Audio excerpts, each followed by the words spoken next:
Welcome to Aelwood, ladies and gentlemen. Over the last 4 weeks, you've found your way into a very strange and wonderful land, where most everything already assumes it's your friend, and most everything is happy to see you, until it's not. When you got in, you befriended a sea hag and gained some delightfully powerful armor and weapons, the likes of which you were surprised came as easily as they did. Lita found her way deep into the belly of the volcano. Oh, I'm in the volcano? That's where I was? Yes. Fuck yeah, that's what I get for listening. Listening to the thunder of the lava being spewed forth above you. You visited the shrine, the original shrine of Ahsoka, your patron deity. And the rest of you defended a druidic township from hellhounds. In the meantime, well, it's been about 12 hours since we left off. He was with me, correct? Yep, you're... Because, yeah, I got throat slammed, correct? Not slammed, just picked up and carried. You did not get slammed, just picked up and carried. By a very determined Lita. Oh, I grabbed him. Yes, I rolled for your character to see if she grabbed him by his collar and pulled him out of bed. Okay. And you failed your roll and straight just grabbed him by his throat and carried him out of the Can you tent. spell your name? TSUN, apostrophe, Mm-hmm. JAH. Sunja and Lita were at the mountain. Sunja sitting outside of the mouth of the mountain, not quite really in the mood to go in because little drops of starlight told you not to. You felt like it was a bad idea to disregard. What was Chris's character's name? Titanius. Titanius was carried off in an excited fervor by the druidic infantry, impressed with his swordsmanship and teamwork, to train some of their younger initiates. And where we pick up is the four of you will be enjoying breakfast with the leader of this druidic grove, while Lita is stood right at the shrine of Ahsoka. Lita, introduce yourself for our new viewers. Alright, again, I am Lita.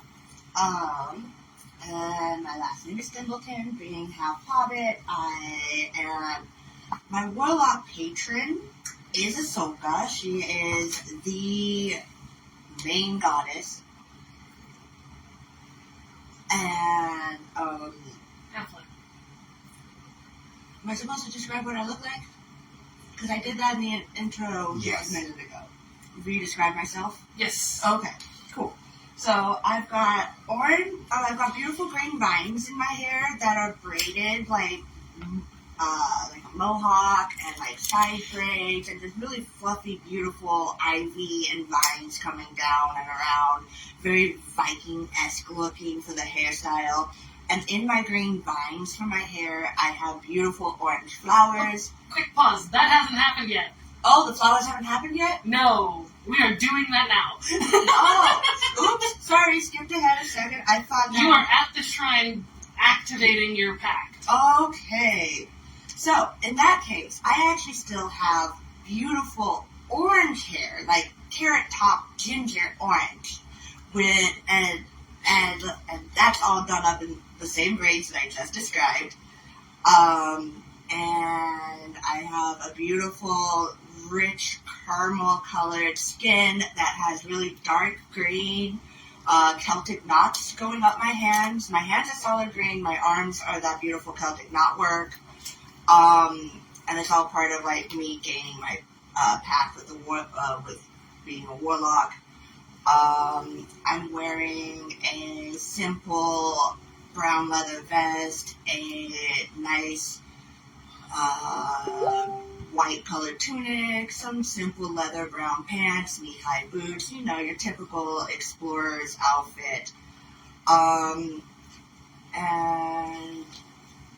in the temple, I am paying my tributes to Ahsoka, praying to her, talking to her,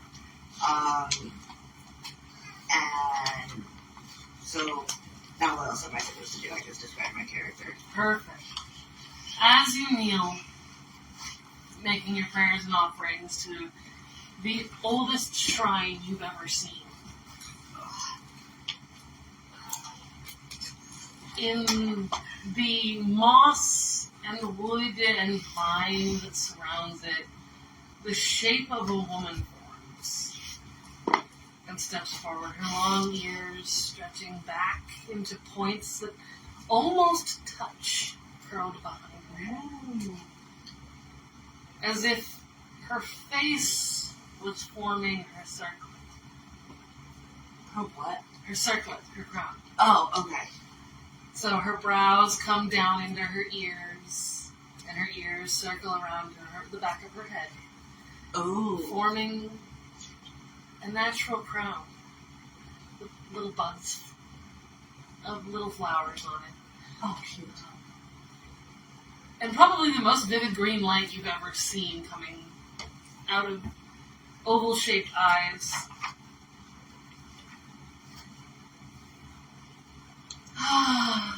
It's been a long time, hasn't it?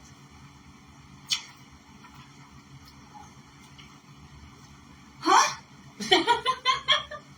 I was in prayer, so startled reaction, huh? Now we both know the children of mine don't kneel. Stand, mortal. And with that being said, Lita hops to her feet and kind of like almost military-esque jumps into kind of like a almost serious position. And as you're standing, you see Ahsoka's form forming itself in front of you. Lita, you finally made it home. Oh, great Ahsoka! I knew you'd know me. How have you been? Masterful. I've been doing well. I made it here finally. You are home. Now, do you remember the promises that we've made to each other? I do. What would be a proper addressing of a god? I go by your grace. Your grace, okay, I'll go with that. Your grace. I'm neither eminence nor majesty, so your grace. And that's, yeah, your grace. Okay, cool. We'll go with that. Do you have the amulet? And as she says that, I start searching my pouch that I had stored my amulet in, since I had not quite made my full agreement yet, but was gifted the amulet. And I pull it out and unwrap it, presenting it to Ahsoka. The vines that form her fingers stretch out and wrap around it, and you see it light up in starlight and plant matter and life leaping forward from this green stone. The Amulet of Greater Vision, one of my favorite creations. Are you ready for your awakening? Absolutely. I've come a long way for this. And she lets go of it, but it suspends itself in the air as the light and life in her and in the island spins into it. I'm kind of staring on it. I'm kind of staring in awe, not necessarily shock. I'm staring at like a mesmerized beauty almost. Alright. Pause. Laris, I need you to roll a wisdom save. Ooh. What did I do? Straight wisdom? Just straight wisdom. 11? 11? Alright. In the midst of your eating, you are just battered with the vision of what's going on right now. So you can see everything. As I'm taking a bite of my biscuit and looking at Betzel almost smiling past my beak, it just stops right at the tip of my mouth as I'm watching all of this. And the mouth hangs open. Now, child, put it on. I take the amulet of greater vision. Yep. And drape it around my neck. And I feel the surge come from it. And it was washed over me like...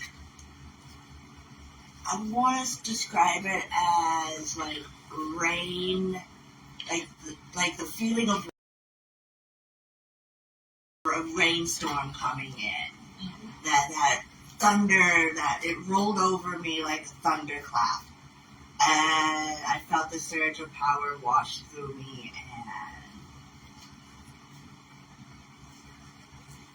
I would, at that point, putting on the amulet of greater vision. Not quite. Okay. Not quite. As you put on the amulet, you feel this power start to surge within you. You notice that you're, oh, this is what this relationship is supposed to feel like. Okay. And you gain the first aspect of your pact with Ahsoka, which would be that you, every 5 minutes of combat, you can call on her to show you a way to defend against your attackers or to weaken one of them for a full minute. And you, outside of combat, so only outside of combat, it gives you a plus 2d8 to all of your insight or perception checks. Okay, so plus 2d8 to perception checks. And insight. Outside of combat. Perception and insight. Now, do you remember your end of the bargain? Not to harm any plants. You may not deal the killing blow. If needed, you can defend yourself. But you are to subdue alone. Okay. Can I have you please repeat the first part of that, the revealing of my enemies, or can I get a repeat on that? Your amulet will let you call out to me once every so often, every 5 minutes of combat. So that I may reveal a weakness of one of your attackers, or show you a way to defeat them.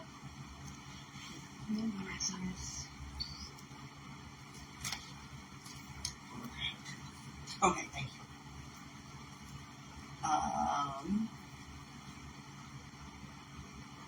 So my response to the killing blow, was the not harming plants a later thing, or is that still part of? Not harming plants is the immediate. Is the initial view? Okay, so now I'm not allowed to do the killing blow. Yep. Okay. With all of that energy and our conversation,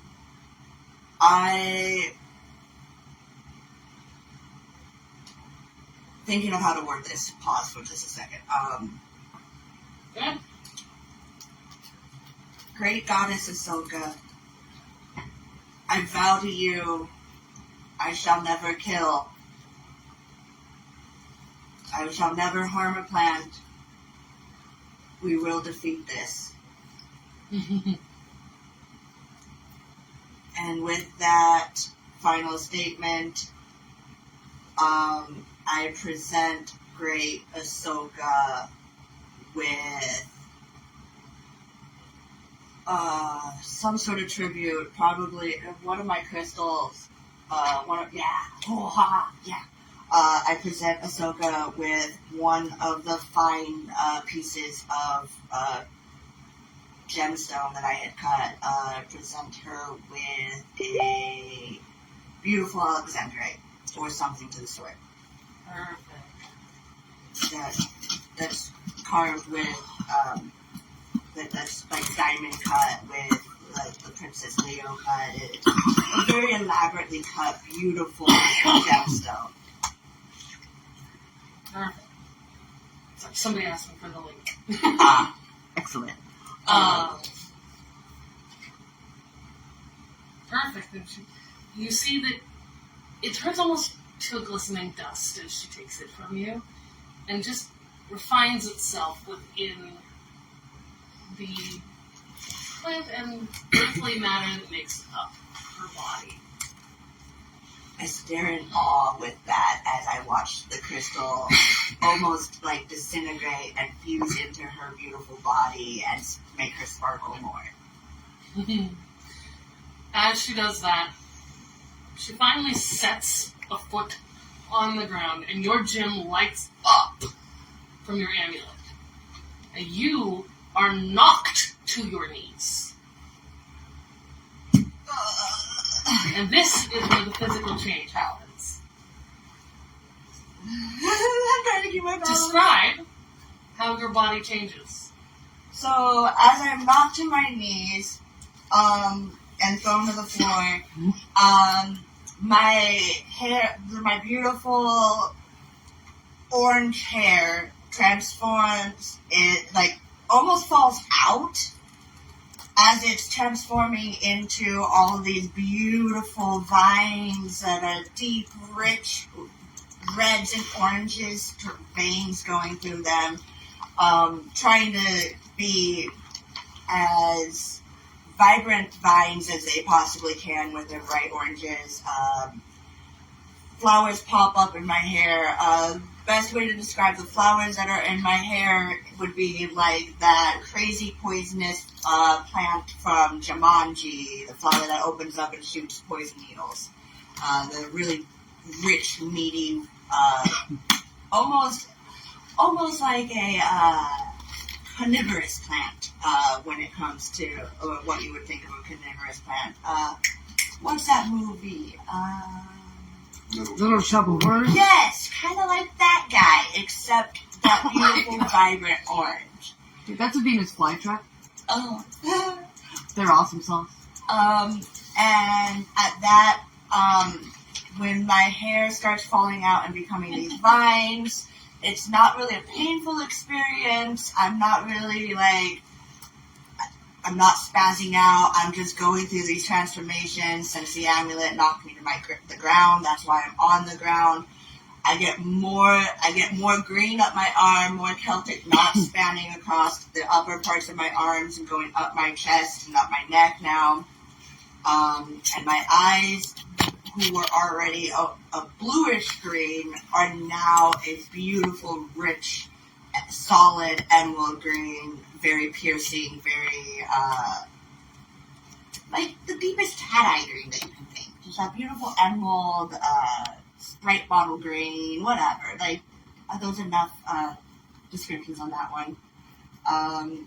And yeah, that is a transformation that Ahsoka goes through. No, not Ahsoka. Lita goes through after this path with Ahsoka.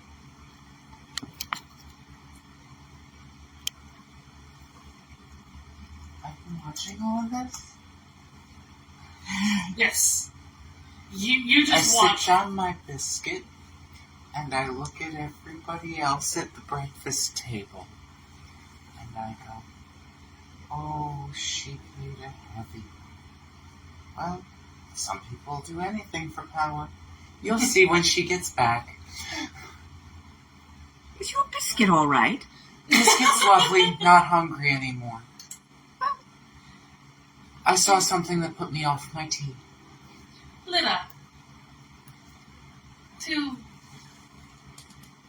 ensure that you know I am always with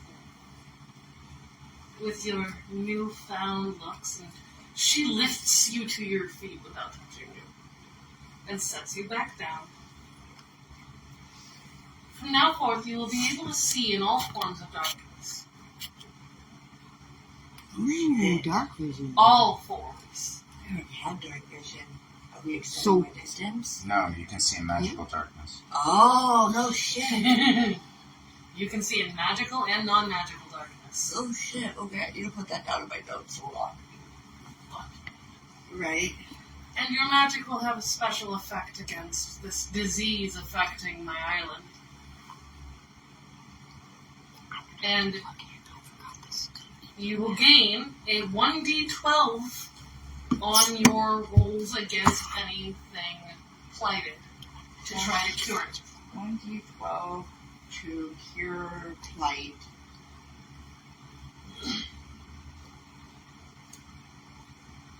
Unfortunately, because you are now part plant matter, you are vulnerable to fire. Okay. Just my hair, though, technically. Any part of you that was made of plant matter, so the tips of your fingers, Oh, my fingers turned into... My hands turned more viney.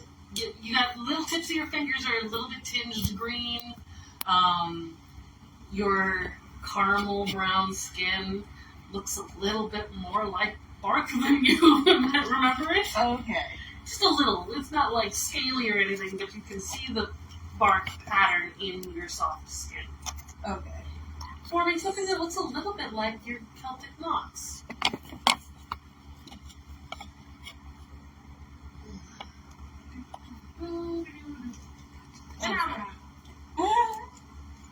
So, there you are. And with that, Lida, you fall unconscious. Okay. As do you. Sunja. In the process of just guarding. It feels like you fall asleep, you're not like clanked over the head or anything. And you're back to the table where the three of you are dining with the druids. You see what looks like a procession of fae bringing two plant matter orbs out of the mountain. The mountain opens up to let them out. And these two orbs are dropped at the gates, and they fall open, laying the sleeping, not injured bodies of Lida and Sunja right at the gate. As soon as this procession is out of sight, you both wake up. And we're all in a position to see them? Yes, the gates are open. Nobody's afraid of anything right now. I wake up a little confused. And I feel like maybe slightly glowing, or at least a talisman giving off some sort of bioluminescent. And that's just how I'm picturing me waking up. A little confused to what all really actually happened, and really confused to see everyone else. I run over to them with like a dish towel in one hand and oven mitt in the other, and I start patting them. Oh, dearie me! Oh my! You've had quite a journey, haven't you? Come on, let's come get some tea. Get some I tea. would love one of your cups of tea after everything we've been through. Oolong or Peking orange? So I have a Can I have friend. the ashtray? To interrupt just 1 second. The Twitch's audio keeps cutting out. Yep. Okay. There's not much I can heard do for that because I'm We're figuring it streaming out. to 2 different platforms. Okay. Cool. We'll work on that. It'll Technical take issues, we'll a figure it out. dedicated streaming device. Yeah. For each. We can do that. Yeah. Anyway, Alright. Sorry to interrupt that. It's a first session. Yep. We will find all the things we need. So with Bexel asking for tea, I hop up and kind of stumble and like groggily follow her to go grab a cup of tea. I also pick up and usher Sunja along with me. Come on, lad. Oh my goodness, that was such a long trip. So you notice your bag is heavier than normal. I'm going. Can I roll for perception to look in it? You can look in your bag whether you roll for perception or not. Yeah, Your it's my bag. bag. I look in my bag, and because I notice it is heavy. Ooh. I interject and say, I definitely did not have that in my bag when we left.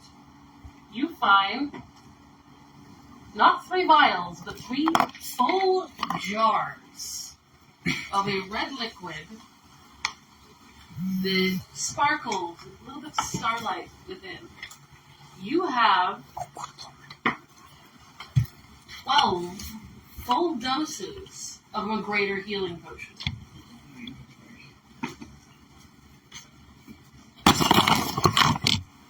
And a little note that seems to be written in chloroplast because it's growing.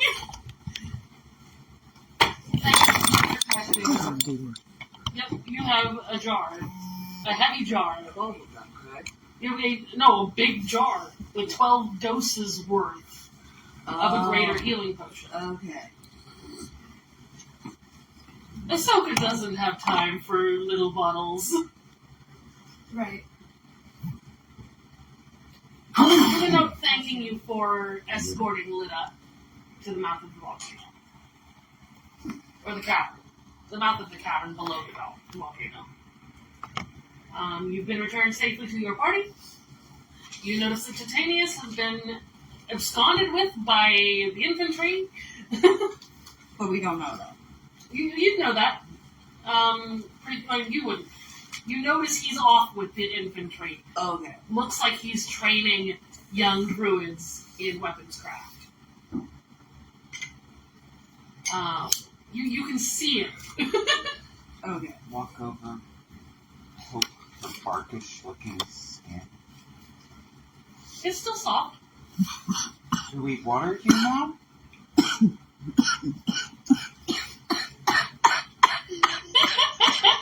Clarice, Yes. I don't have roots. Yet. I still need water. Oh, no, you don't water me.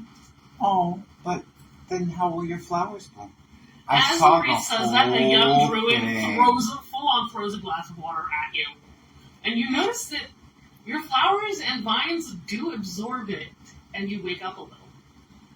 Well, that is rather refreshing, actually. Oh, lovely. It's cold now. Dump my tea on her head. The mild energizing factor from the tea wakes you up as well. Rower in a waterfall. No, I just feel like I've done some of my line. And I have a little, twitchy at that point, a little, because that would be, Drinking I turn around, cup of walk coffee back to rapidly. Betsy. Can I yeah, and have it would more also tea, be, please? I giving promise the I'll plant drink it this time. because tea is really good for, Yep. yeah. So, I'm a little... Oolong or orange picking? Oolong, please.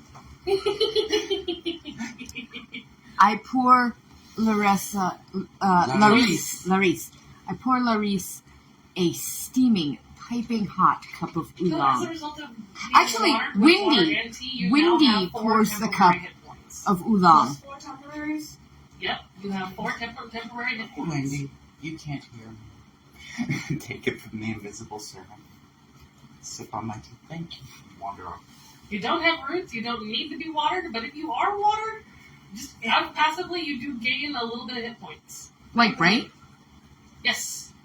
Frick yeah! A solid rain will restore you to full health. A light rain will restore you to half health. Oh, that's so cool. That is so cool. Next time she gets in a fight, we should throw her in the Now, lake. That's that exactly means what that means. That's kind of like having instant regen. she will regain hit points faster than she loses that. them if it's raining during combat. Larisse. Oh, that's awesome. Or if she's standing in That is water awesome. during combat. Funny looking bark. So, Larisse suggests the next time she gets injured, we just throw her in the lake. it would work. We just gotta pee We're on gonna it. save Fine. so much on health the potions same. now. It's still water. Good. Just No, happily it's sip my tea ammonia. and imagine what I can do with Terrible. extra money. The last Ammonia thing, is terrible. the last thing you gain from your pack, you won't find until you're in combat again. We'll have to take Okay. There will be something that you are granted the next time combat's not going well. Or combat phase. So, Alright. So you've all been given time to get access to their stocks for rations of any kind. So you can fill up your inventories with whatever kind of foods and fruits and loves you want, including spirits. That's how we left the last campaign, right? I decided I was fully restocking, including my whatever are the local variations of spirits. Yes. Yes. Be careful with the spirits, however. Okay, should I roll a... I mean, this is my area of expertise, so I'm assuming I have some kind of knowledge of how to handle unknown alcohols, hallucinogens, and other fancy... Some of the things that the but people what- here make their spirits with are mildly hallucinogenic. I thought so. Should I roll a nature check? Yes. Go for it. Make sure that I'm going to be able to know how to use these? I know what I have. The last one you're gonna have to tell me. Okay, dice. I still have that jar in my pocket. Love me, say In your bag that of you holding. love me. That's a very specific thing. True, it is in the bag of holding, because if it wasn't in the bag Oh, of I holding, have I'd be proficiency in fucked. nature. Yeah, it would have been all over your Lego a little bit ago. Yes.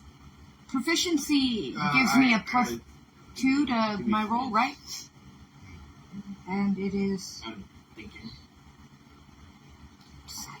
Does that say wisdom? I cannot read this tiny writing. You're supposed to be doing what is it? Nature? Yeah. Is it intelligence? Intelligence. Plus 2 says because you're proficient, and plus 4 so it'll be plus 6 to whatever you roll. A plus 6 to whatever I roll. Okay. Yeah. Nice.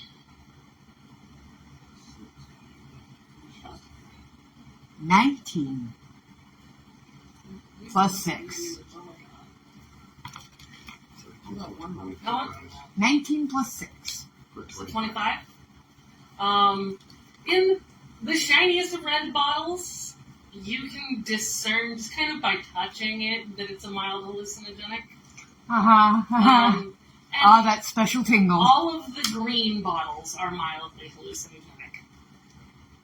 I go through very, very carefully, like not right up close, but I kind of pop the cork on each and I do a little, and then I take the whole mass of bottles and I put the, like in my Leoman's tiny kitchen, I have a couple of small cupboards that clearly hold different stuff, and like of the ones that is the least conspicuous. I put the whole bunch in there and lock it. Not that it really matters, but I do in fact lock that cupboard and smile and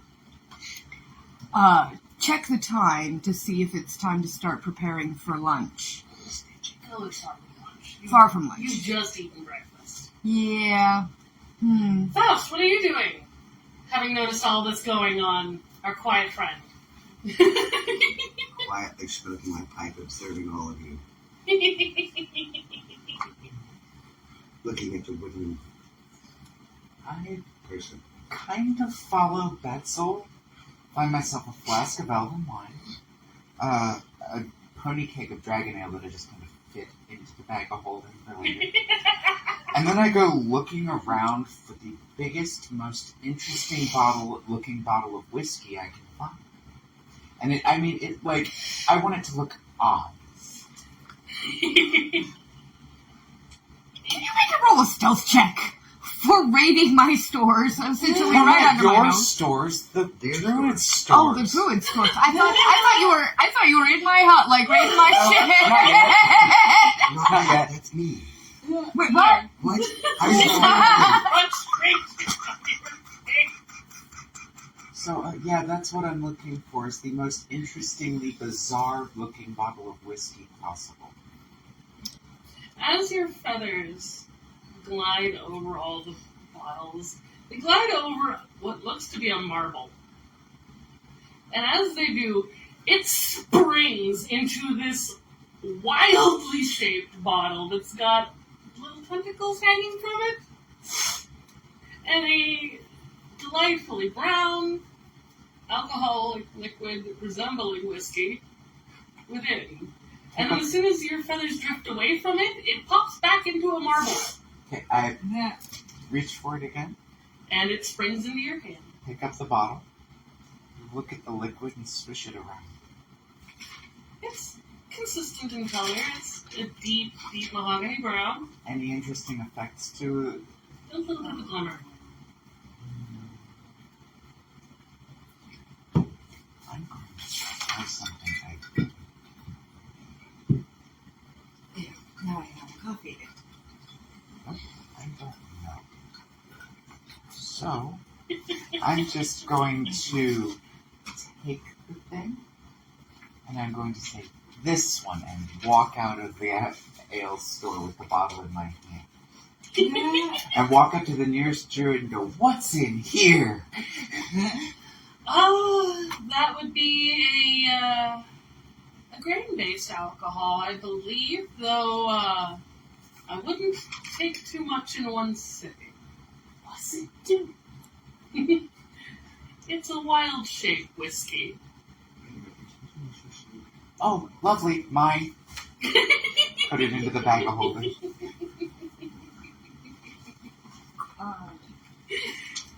You have no control And go skipping back to over the what you fire with the wild-shape tea. into. I Oh, will wow. warn you, bird thing. What are you? Kanku. Kanku. What is a kanku? Kind of like the flightless person. Me. All right, you are Kanku. Kanku is you. I'm not going to judge. Take one of my claws. Well, I'm not from here, and I point Clearly. at the plant. I'm sorry, but that's not a shock. This was just a surveying job. Yeah, good luck getting off planet. I And he says that like he has met more than enough astral travelers that that's not even remotely surprising.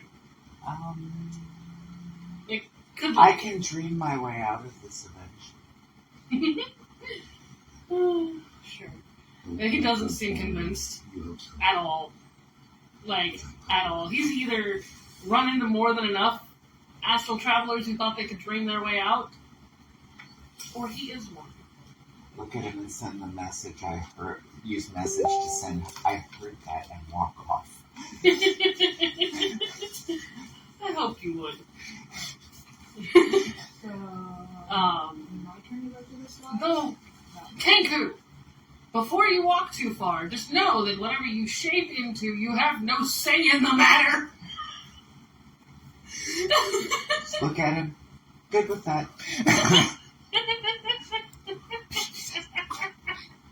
Which means if you take it in combat, if you take a drink of this in combat, you could wild shape into an owl bear or something fantastic. You could wild shape into a bunny rabbit. I'm good with that. Rocks.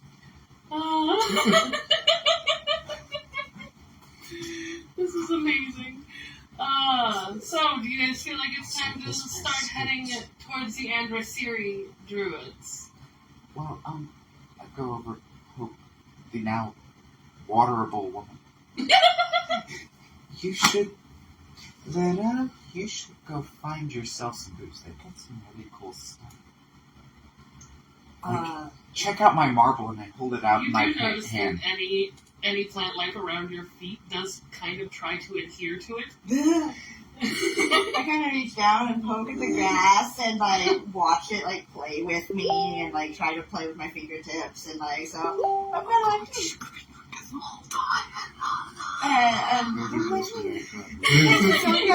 is gonna be fun.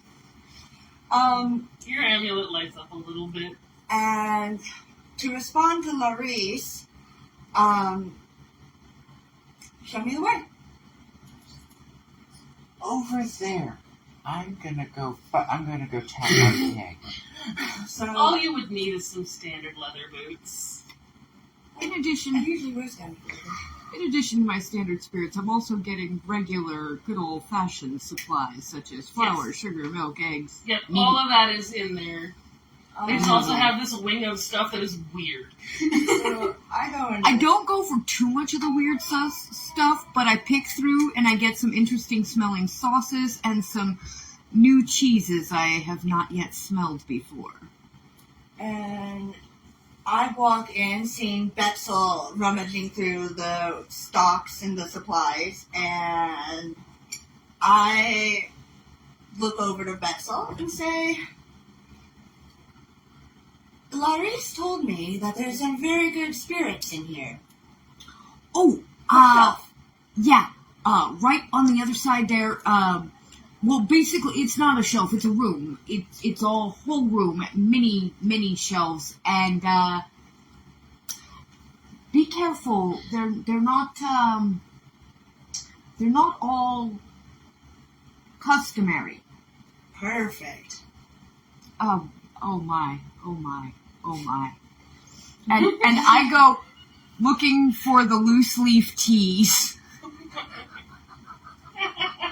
I meander into the liquor store room and pull down a couple random bottles.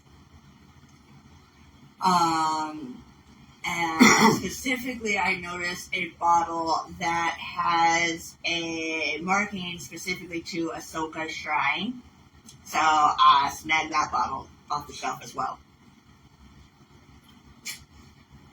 The bottle lights up visibly to anyone anywhere near the storeroom. So I can for sure see it. Yeah, you can see this is a green light that it outshines the sun in some ways. We Like, found the high beam. the light wraps itself around things. There are no shadows. Wow. That is blinding. I assume I'm not actually affected by that blinding light, but just... It's not blinding, it's just there. Oh, okay. I figured it was more blinding, but so, okay, the bottle is just glowing that brightly. Yeah. I'm like, Apparently, we don't need a nightlight in these rooms now. well, this is going to be very delightful. I pop the cork and take a sip. And your flowers open up, more blooms form in your hair and on your hands and around your body, vines leap out and then all sink back in. Hey, look at Wow. that. She's a girl now. This is going to be handy. And, you know, Though your skin is starting to take a little more of the appearance of bark. with Sanja's comment, I take my fingers and just kind of flick, and a little vine comes out and just kind of smacks him with it. I'm not trying to cause any damage, but just for calling me a garden hate.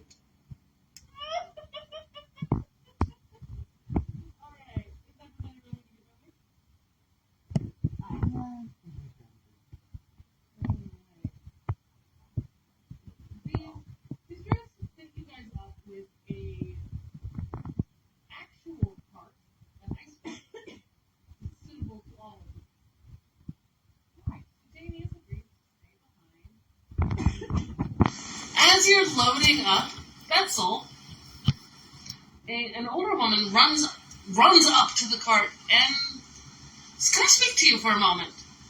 Well, of course, lovey. What can I do for you? Those of us who we're watching you stock yourself. Well, we've never had Fender Siri food before. And we thought it might be a opportunity for you to teach our youngest at the academy to cook for themselves in a new brand of culinary art. Are you offering me a position? We are offering you a professor's position with a professor's pay at the academy, Oh my. Oh my. Oh my. teaching our kindergartners how to cook. Oh, dearie me. You may return for this offer at any time. Oh, good, because I did sort of sign up to cook for them, of course, and I would need to honor my previous commitments, but I would be honored. My goodness gracious, you Your are class such will a wait generous when you people. return to it. Why, thank you. And Did you you walk. hear that? Did you hear that? They offered me a job. Or should they at least send you with one of the older kids so that way you could teach them too? Oh, That way it's not just a little kid learning. I'm That way they get hands-on. for all of it. Do you hear that? None of these people have ever had Fender Series food before. No waffles? She's doing herself. Does that mean they've never had waffles? Crumpet. Cakes of that. Cakes of pan. I could teach them to make cakes of pan. And I just naturally hop up into the carriage, like right behind one of the like it has like a bench seat, right? So I just kind of like naturally hop up onto the bench seat and start whistling as I kind of gather up the tackle and reins. I've already put my Lehman's tiny hut in the cart. Alright. So, you want to be handling the reins?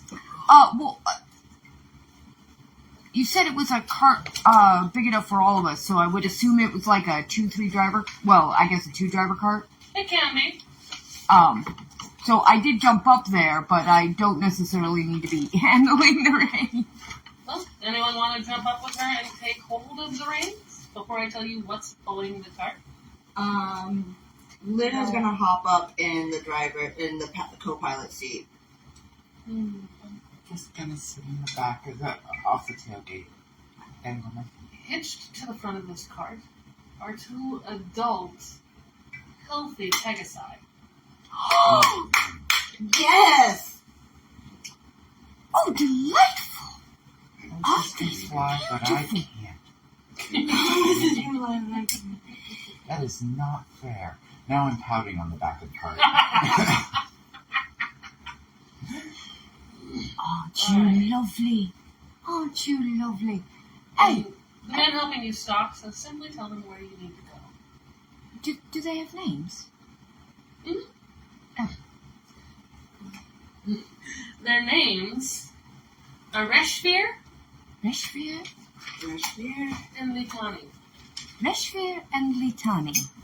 And they both answer, yes, ma'am. I'm my deepest apologies. Reshfir and Litani. I do apologize for making such an assumption. Guys. And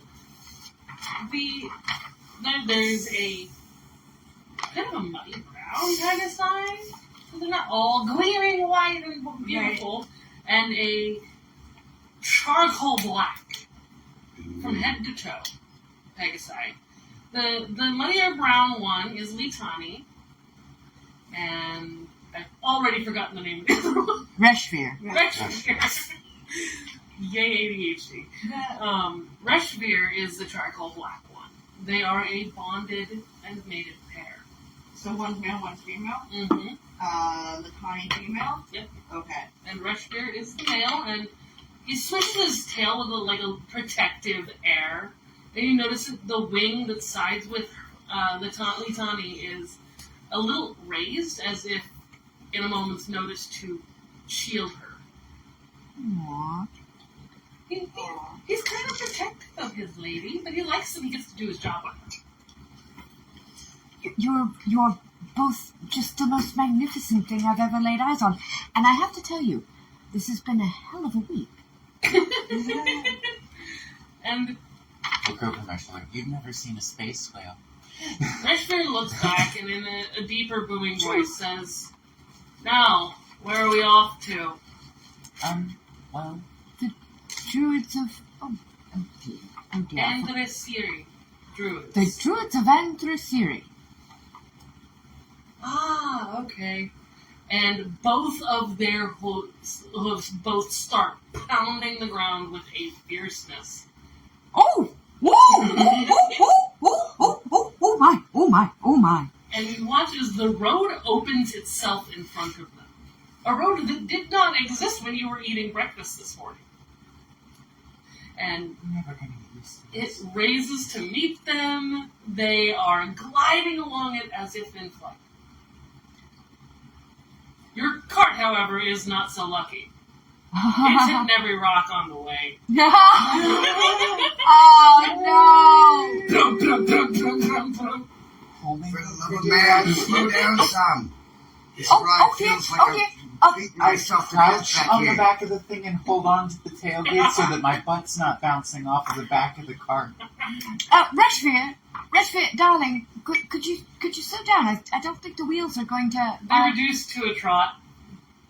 Thank you. I Though appreciate it took you long enough to ask that you are already halfway there. You were told about this camping ground that, at the pace you're going now, would have been a full day's travel. But you're there, because Pegasi run really fucking fast. Bright blessings. And he just kind of kicks off of the cart, setting it in the camping area. And the two trot to their area. A little hitching post. It's got some food for them and some water just for them. They know where it is. They've been here hundreds of times. Isn't this just delightful? Oh, I love No, I everything feel like about I've been this beating the place. hell in the back of this cart. Should have crouched. It's okay, none of you would have known that Pegasi runs stupidly fast, but the cart's attached to them, maybe not. So you were all surprised significantly by that. However, Lita, your butt glued itself to the seat. That would make sense. The wood of the seat and your butt just kind of fit together in a weird way. And you did not get battered, though somewhat shocked and confused. I'm rather plump. I imagine somewhat bouncy. And she's like spazzing out all over the place. I take a drink out of that wine, and as the tentacles grow, I wrap them around her so she's not flying all over the place. She creates a seatbelt out of herself for you. I mean, I was firmly planted, so why not? Just you feel these vines wrap onto you and pin you to the seat. Many thanks, love. Anytime, my dear. And your vines recede as the cart comes to a stop. Anybody taking a chance to look around before you set up camp? Yes. Alright, everyone who wants to look around, please roll a perception check. First roll of the day. 11. Sorry, the third. Mm-hmm. Especially you, 7. Lida. You're not in combat right now. I get what bonus do I get? Plus 1d12. Plus 1d12. Oh, that's awesome because I rolled a 5. 6. So 14. 14? Plus the That's what my 1. bonus. And I'm not proficient in... Oh, why is that not marked? I should be proficient in that. Because it's a wisdom. Doesn't fix it. Because you are now. Okay, so that's a plus 1. Dirty 20? And so extra proficiency is 4, so that's 5 plus 5 9. is 10. I got a 16. Which kind of makes sense because I totally saw Betzel immediately rummaging around in the back of the wagon for her Lehman's tiny hut, so I might have been looking around, but I'm doing that in a touristy sort of way. Larice, you notice, thankfully it's on the other side of the road from where you all have been kind of set to go camping. There are what appear to be some kind of animalistic footprints that are black and oily. Uh-oh. I need more juice for my jaw. Okay, shake my head, turn it. It looks like it hasn't been on the ground very long. Guys? Quick question. Can I roll a perception for that? That's what you just rolled for. Yeah. Oh, okay. Yeah. You notice it, but not as clearly as Larice did. So, And Lita does as well. before we Is get that because I was too 16? on, we should probably go that way and find out where it went. Who's on board to go follow these black, oily footprints? Uh-huh. Knowing what you know about these black, Volunteer. oily footprints. I'll go with part of my time they have to. Oh, there's no way I can set up my kitchen if there's going to be muck about afoot. We need to secure the area. As you tread into the forest, just beyond these footprints, you hear. And I need a monster manual. Because I need to make sure I've got my stats right. There's also find Blue a- and Multiverse. As you're making your way, you notice that the trees all kind of bend to notice Lita. So you've got about a minute of traveling, following these to talk amongst yourselves. Luna's kind of playing with all the plant life that's interacting with her, kind of in awe, and just like, oh, this is really cool. I am playing with the flowers on my body, opening and closing them, being like, hey guys, look at this. I'm turning into an I don't really know, actually. I don't really know, actually. I mean, I just made a pact with Ahsoka when I went to one of her shrines and ended up having a vision. And she cured me from a poison that another warlock accidentally hit me with. And I've been just made my warlock pact with Ahsoka at that point because she saved me. It was poisoned with the blight, actually. Might want to talk to her about that bark. Needs some softer bark. It looks kind of rough. I mean, it's actually very skin-like. It's not actually, it doesn't look like bark. It looks like bark, but it's not actually. Clearly I missed something. I thought we walked off to go. Yeah, You were camp. set at the mouth of the cavern. Yeah, we're at camp now. We went looking for the...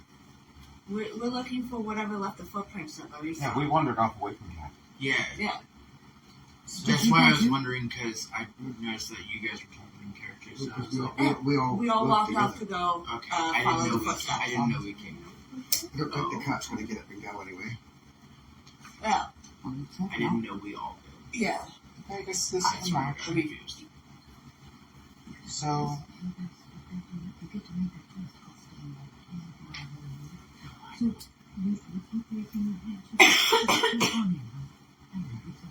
I just feel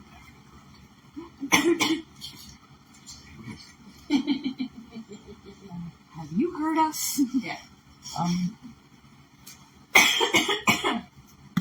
start looking around to see if I can figure out where the footprints have gone to as everything's moving.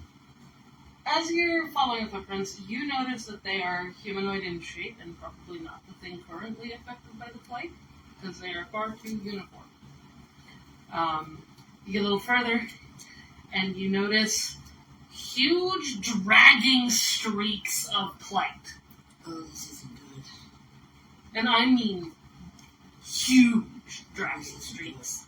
Like something like slid in a puddle of it of some sort, or is dragging themselves along in it.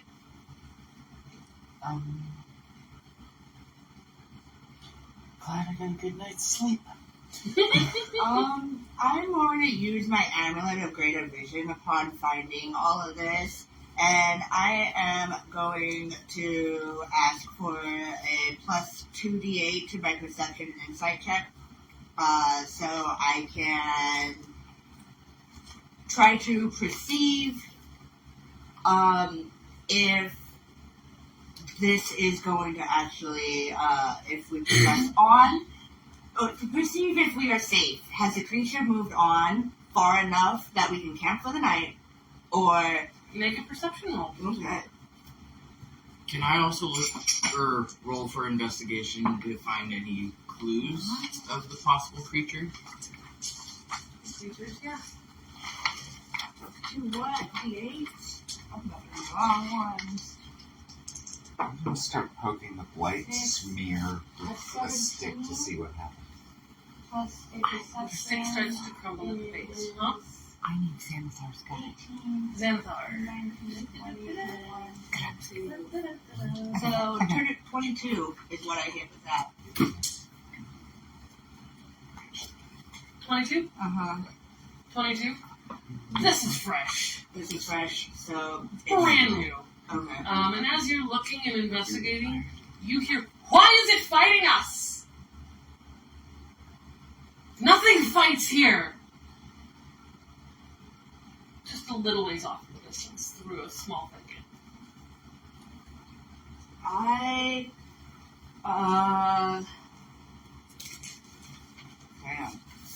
use my feature, naturally stealthy, where I can attempt to hide behind anything that is slightly obscured, or even a creature at least one size larger than me.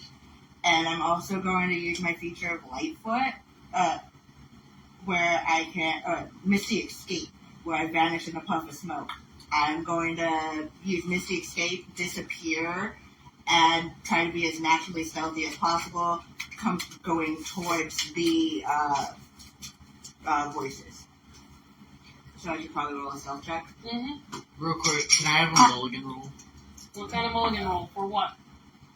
Well, the investigation was a 2, but I actually kind of want something a little bit exciting. You don't need more than a 2 to hear that. You don't. Yeah. These druids are screaming and confused. So I hit a 9 on that for the perception. Okay. Or not for the perception, but for the stealth. I I'm the clumsiest hop in the fucking world. Every tree you touch, you have to rip your hand off of. And it's making that crunching noise. This is not going to with Mantle of Inspiration, I start singing a song for battle. You're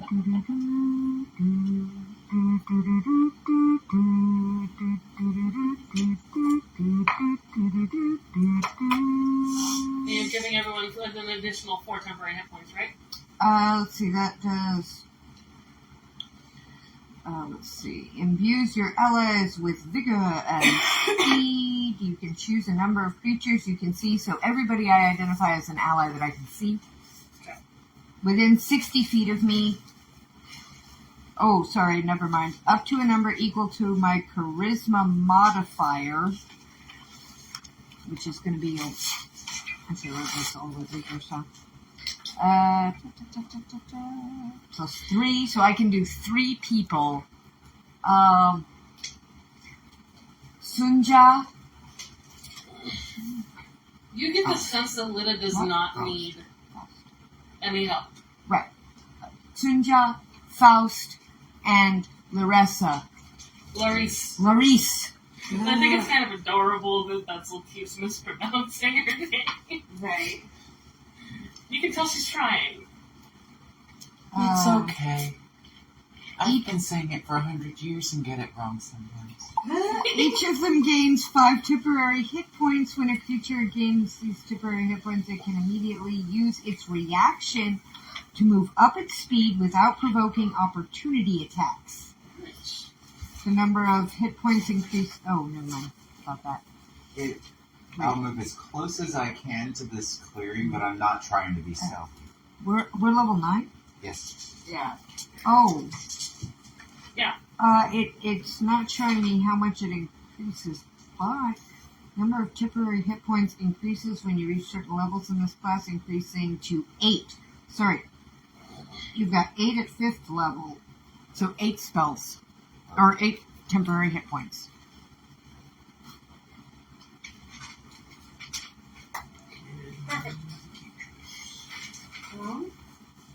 Move up to where I can see the druids, but not past the tree line where they are. Alright. As your eyes press through the thicket, you see writhing and twisting what should be a green creature is black, coated with oil, its eyes empty. Nothing. The massive figure of what you've met on many a planet, a shambling mound. With 2 smaller mounds, slightly smaller mounds nearby.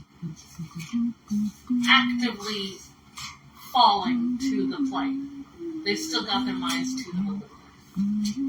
Well, this is going to go poorly. These 2 of the 3 druid voices that y'all can hear are currently grappled by the planet mountain. So, yeah. I hope my luck's holding. Look at everybody Shambling else. mounds are plant type creatures.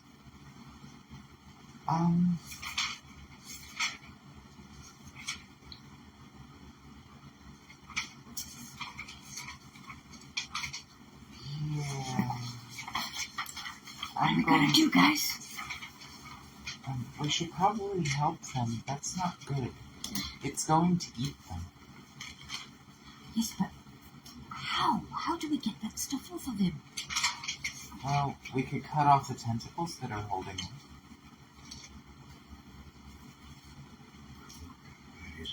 I interject saying I might be able to help, but real quick. I'm trying to find the definition of a cantrip, but I can't What say is it? Poison spray. Poisons everything in a 30-yard radius, or a 30-yard Cool. That's all I wanted to know. Within, I think it's 30 feet of you. You have 30 feet around you. Can I cast tongues on the shambling mound?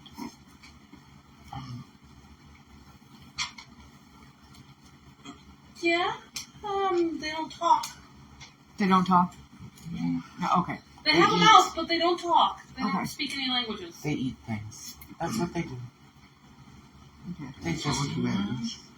I'm going Okay, to follow draw me. my sickle.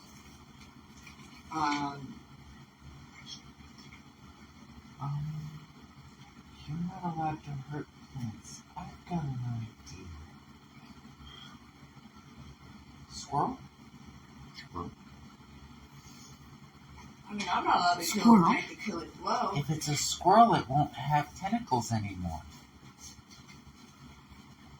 Alright. Oh, that's a, maybe, that's a, It'll still be a bunny rabbit covered in ew. We can how always do you cook the bunny propose to rabbit. turn it into a squirrel? The same way I turned the trance into a bunny rabbit.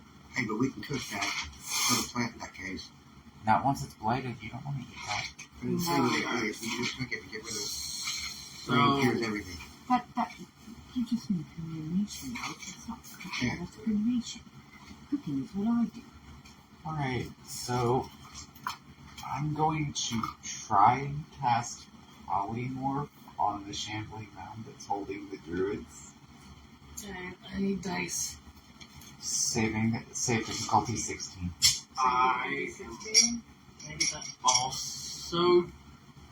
Hold up. Oh, you Wait for this to happen because if it What does kind of not, save is it, or is it just a... it's a spell save, so it's a Constitution.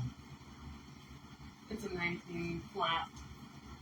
So you watch as my feathers shimmer for a minute, and it seems like I'm concentrating, and something happens, but it doesn't do anything this time. Well, that's out. Should we roll for initiative? Are you breaking the tree line?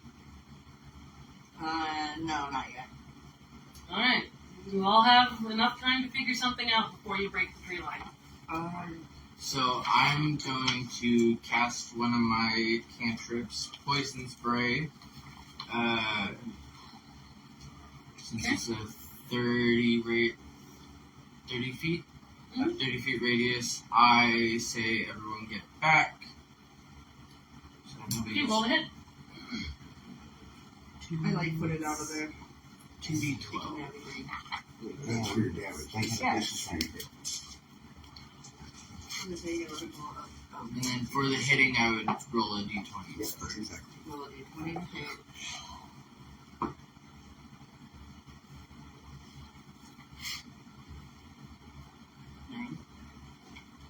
So that's a 9. And then my It does not hit.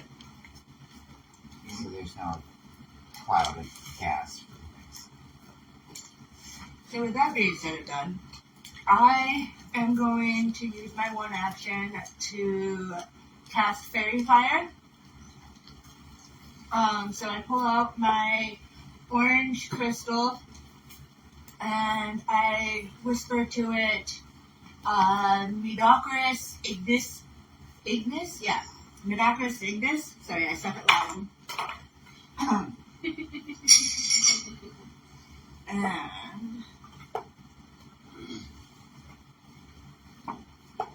And I rolled with that with a 17. So at that, I'm within, so object within a 20-foot cube, so I'm aiming at the creature, he erupts into a 20-foot cube. It's outlined in an orange glow, and must make a dex save for the duration. The dim light is a 10-foot radius, and the attacker has a disadvantage on sight. An object can't benefit from being invisible.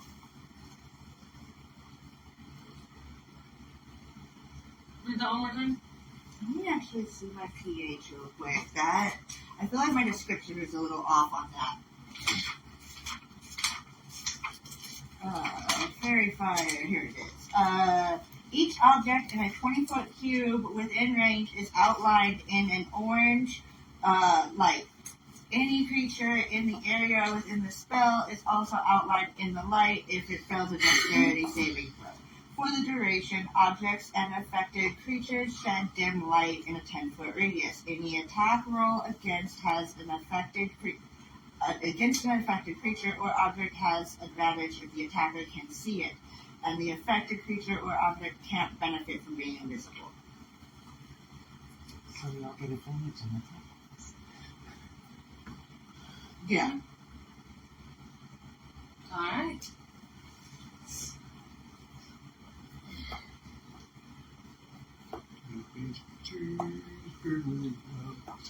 Faust, are you doing anything? I'm actually thinking about using the ability that I'm attuned with my armor. You are attuned with your armor. Yes, which is firebrand. Wait, so we're At pretty the much. very least, you'll dispel his cloud of noxious gas. Very, yes. He didn't do a cloud of gas. Yeah, We that's did a a poison sneaking spray. cloud. Oh, you did? Okay. Roll a basic direct hit. Get this first 19, so and that's a 4d10 damage. Alright. That hits. So you're gonna clear poison gas because you're lighting it on fire. It works. And you do hit the shambling mound. However, after damage is rolled, I'll need all of you to roll for initiative. And the damage is 24. 24? Okay. It shrieks and rears up, clamping down its grip on the two druids that it has, and you hear them grunt and wheeze as though they were trying to scream but did not have air.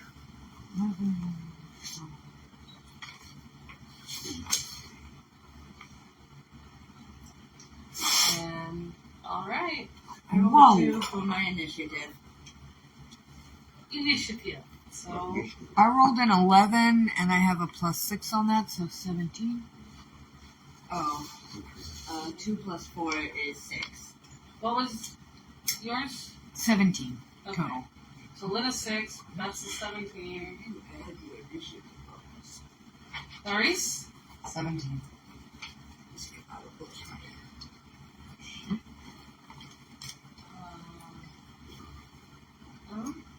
Faust? My initiative. What was My it? initiative plus 7. Okay, roll a d20 then. 19. 19. So 19 plus 7? 26. So 26. It is going fast. Makes sense. And 9.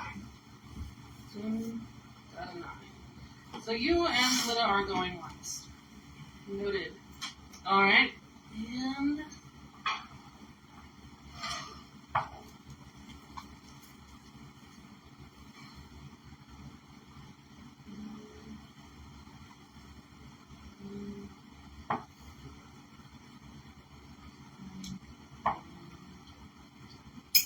okay.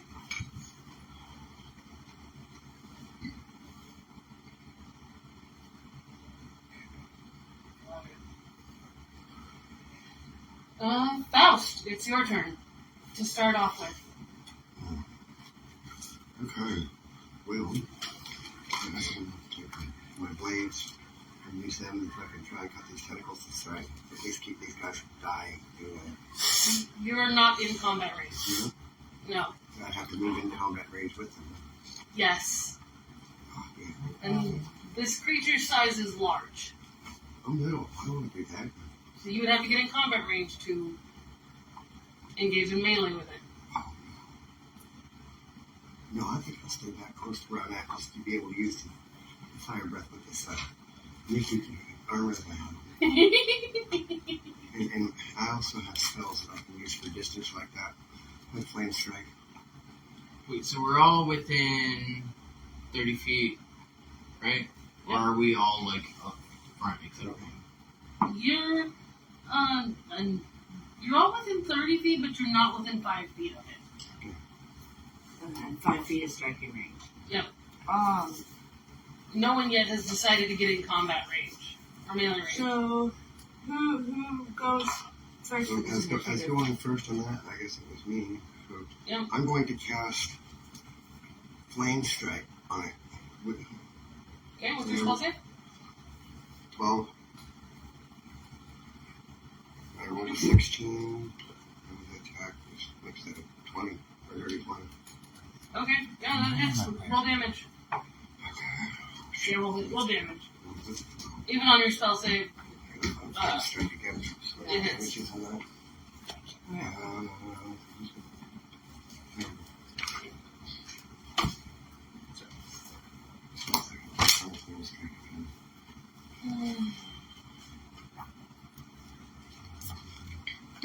Does the shambling mound still have the two druids? Is he still holding on to them, or did he drop them very when he... tightly. Okay. I think that's squeezed.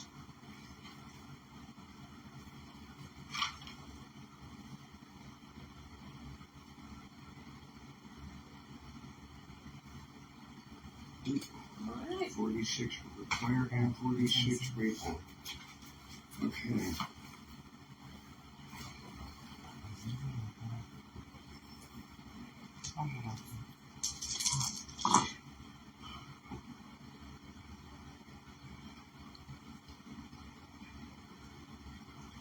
16 for the fire, and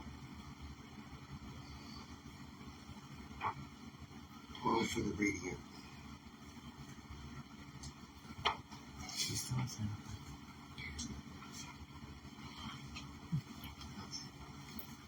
38. Mhm. 20. Mhm. You notice some of the vines start to crackle and burn. Now this thing is not phased.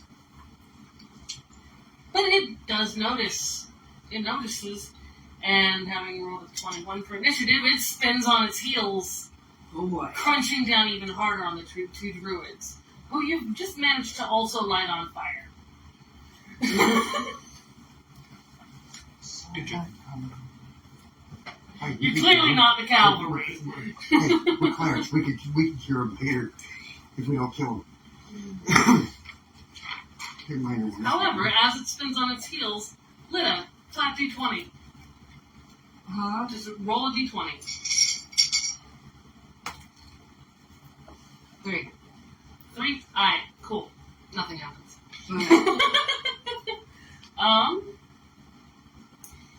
And it's looking right at you. Hey. Hi! Hey.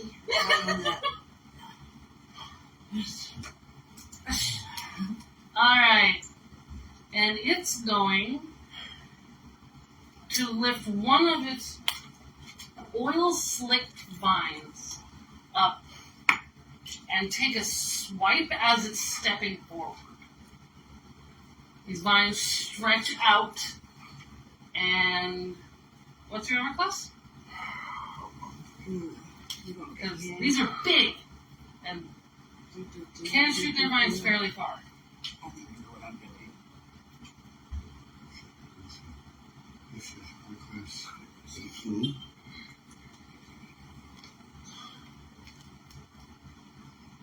18. You get an 18? So your armor class is an 18? Oh. Damn. And for some... Oof.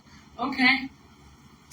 For some reason, this slighted vine hits and bounces back off of your armor That's good. and rides up on a nat 1. Ooh, good It doesn't even manage to leave behind plight on you. Damn. Lucky.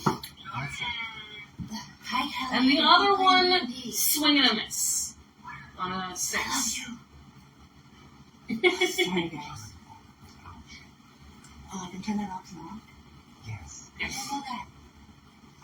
Alright. So that would be its attack. And it would, as it's recoiling back, it comes to, Laurice, Betzel, which one of your dexterity is higher? Well, I know my My dexterity is a 14. 16. Alright, Laurice, it's your turn. We're gonna take I thought there was 17. Hmm? I had a 17 on. That should be. They both had 17. We both Oh, had okay. 17. Oh, I Yeah, did but you not had the have- higher dex. Okay. So I'm making yours an 18 for the So, sake of... I'm going to, reach up the sleeve of my cloak, and I'm going to break off a black bead off of a bracelet that I've got strung there. And I'm going to use it to cast Melf's Minute Meteors at the thing. Woo! Remind me what that does? Can't that. You create 6 tiny meteors in my space, so they're now hovering around me. I'm casting it at 4th level, but so they're 8. Perfect. They float in the air and orbit you as that for the spell's duration. When you cast the spell, and as a bonus action on each of your turns thereafter, you can expend 1 or 2 of the meteors, sending them streaking forward to a point or points you choose within 120 feet of you. Once a meteor reaches destination, it impacts a solid surface. The meteor explodes. Each creature within 5 feet of the point where the meteor explodes must make a dexterity saving throw. Creature takes 2d6 fire damage on a failed save, half as much on a success. Okay. So are you just casting it, or are you sending through It takes a full round. It takes the full round to do it. I'm going to burn a sorcery point and quicken it. Okay, so you're casting it, so you've got the 8 meteors.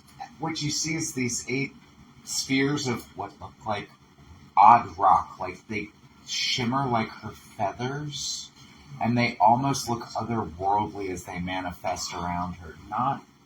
They're not Earth like you're used to Earth, but they look more like chunks of odd space debris. And then I'm going to... And that's concentration based, so I'm going to use my bonus action to fling 2 at the shambling mound. Alright, and what's the save on that?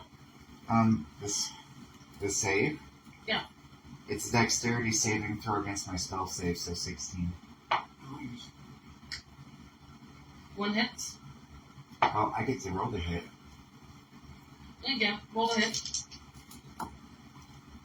So, 1's full successful. 18. Okay. Yep. And 19. Both hit. 1 dex save is successful. Roll damage. 6. Yeah. 7 on the first one. Mm-hmm. And 9 on the second one. Okay. 7 on the first one, 9 on the second one.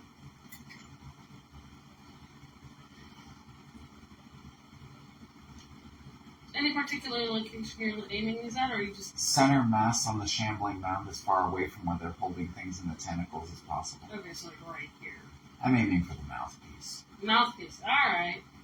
Alright, first one definitely hits the mouthpiece, and you see this thing bite down as it explodes, and gnarled bits of oily vine and plant life rip away, and a very loud screech comes out of this monster. And that's as the second one hits and bolt blasts off kind of like the jaw and neck area of this creature, if it had that, it's your turn.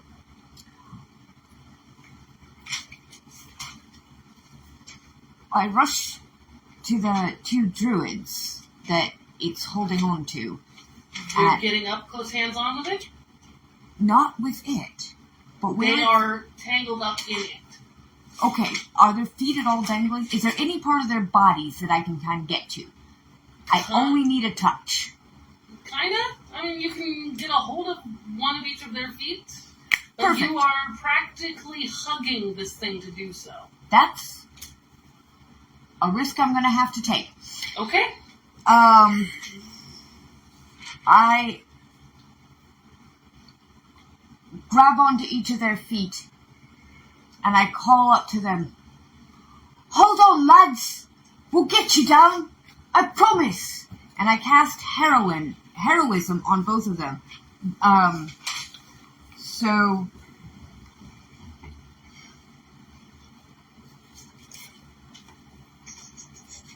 imbued with bravery until the spell ends, up to 1 minute, is immune from being frightened, gains temporary hit points equal to your spellcasting ability modifier at the start of each of its turns. My spellcasting... I should have looked that up. Ability modifier... Oh, that would be charisma. +3. Okay. Got it. On each of their turns. Not that they have a real turn per se, but yeah. Tangled into them. They're both barely conscious, so those hit points are coming in handy right about now. Cool, and they'll be fearless, so they'll want to fight for themselves. Oh, and any bonus action or movement I have to disengage as soon as I do that, I'm going to roll my blueberry butt away. Yeah, because you are literally, like, basically almost chesting up to this blight-soaked creature. Yeah, I get that. So, like, I do that, and then I'm like, oh, and I go. Alright, I need you to roll a dexterity save. Oh, that's not good. Oh, that's not good at all. Crit failed. As you roll back, your chest and clothes are soaked in plight.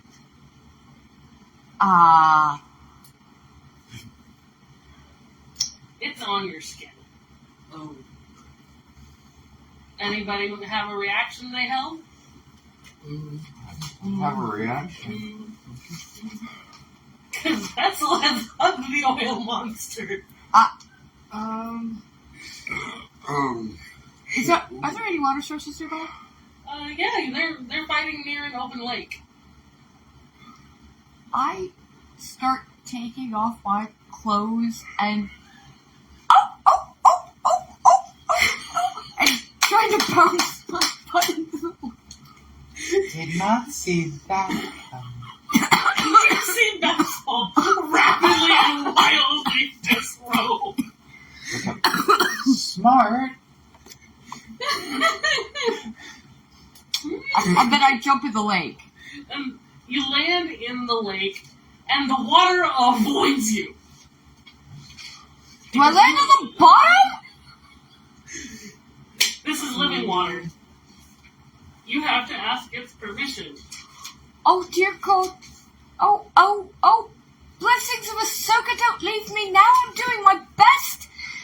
Oh, no. I thought the whole time was covering me up. I'm chasing after her, summoning Ahsoka with my talisman to ask her how to help this. Alright, so you are grabbing hold of your amulet and asking for help? Yes. Initiative? Order? I asked if anybody had a reaction. Oh, yeah, sure, having a reaction. Yeah, I'm letting people have a chance to react because plight sets in rather quickly. That's fair. Actually, real quick. So since it's plight, is that a curse or what would that? It is not a curse. It is technically an illness. Yeah. It is not a magical effect. So would greater restoration work? If you can get a hold of her, she's skinny dipping in water that doesn't want to touch her. It knows what the plight is, and it does not want any piece of that. Yeah, I'll run after her. That's my reaction. Alright, so Lida has a hold of the... One sec. Lida has a hold of her amulet of greater vision and is asking Ahsoka herself for help. So, I need you to make just a quick D20 roll with advantage. Yep. That's something I know, though. Yep. D20 with advantage, so that means I roll 2 D20s, right? Take the highest. This one's an 18. Alright, cool. Ahsoka herself forms out of the ground, and you see the same thing that Lida had seen in the shrine. Reaches down and holds out her hand, and you watch the plight melt off of you. Oh, goodness. My word. And immediately ignite as she burns it out of existence. And you see the same flames dancing across your clothing, and when you get back to your clothing, it is intact. My word. You got one Hail Mary from Ahsoka. You can try again in 5 minutes. Alright. Your goddess is amazing. She saved my life in the fight. 1 sec. Alright, cool. I'll be Shit, singing we're not her even gonna do praises yet. tonight. We've already at the show. Alright, With special guest so appearances. Angela, it is your turn. Are you still chasing her, or having seen her be Hail Married, are you... Well, since I saw her Hail Married, I'm gonna go in forward. Attack, but I'm going to use...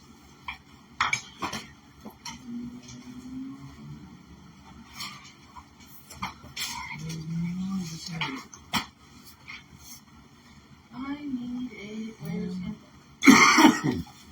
There are no spells in this book.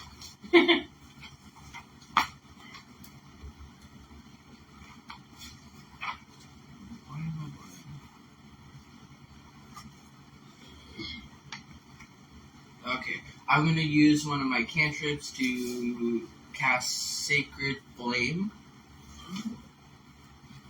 I looked that up.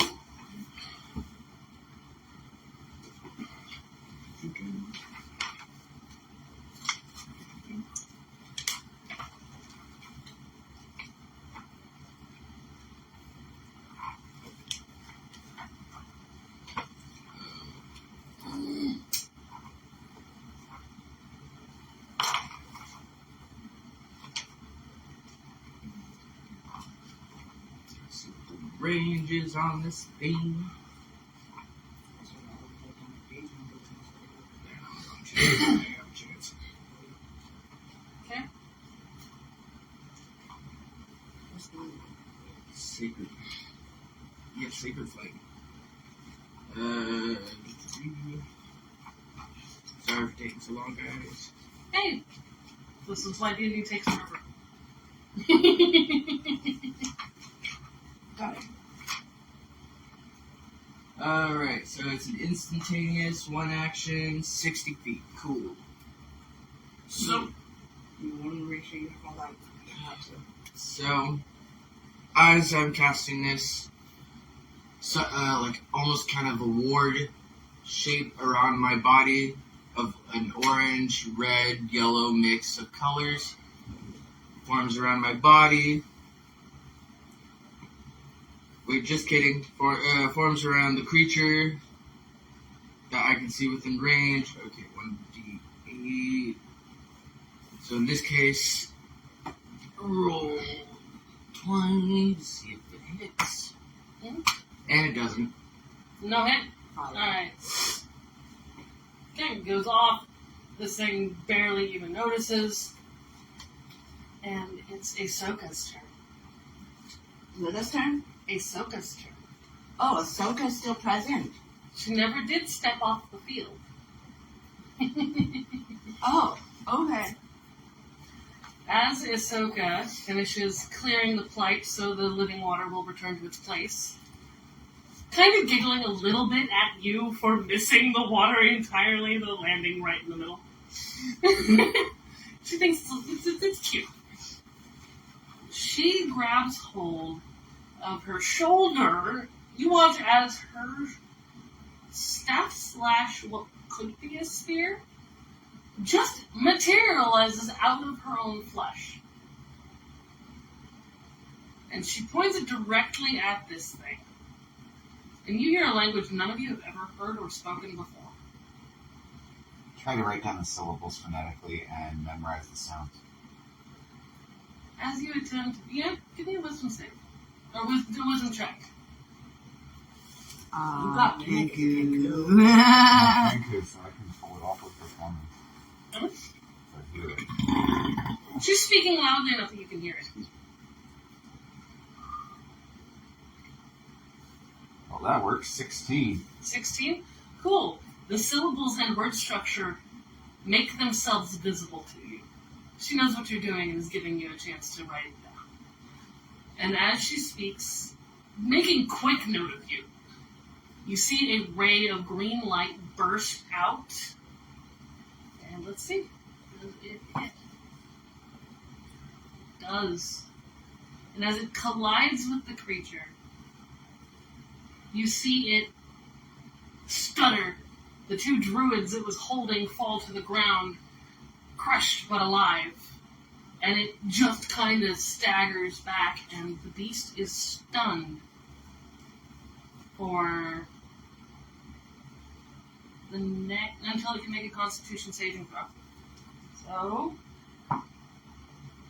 that's a nat 20. It starts to wake back up. You've got a full round of combat before it's all the way back to the feet. That's fair. I think that brings us A back goddess did just power word stun it. Does that bring us back to... That brings us to me because Yep. I did the bonus action save. So it'll wake up on your That next comes to the two smaller shambling mounds Oh, who are not yet plighted.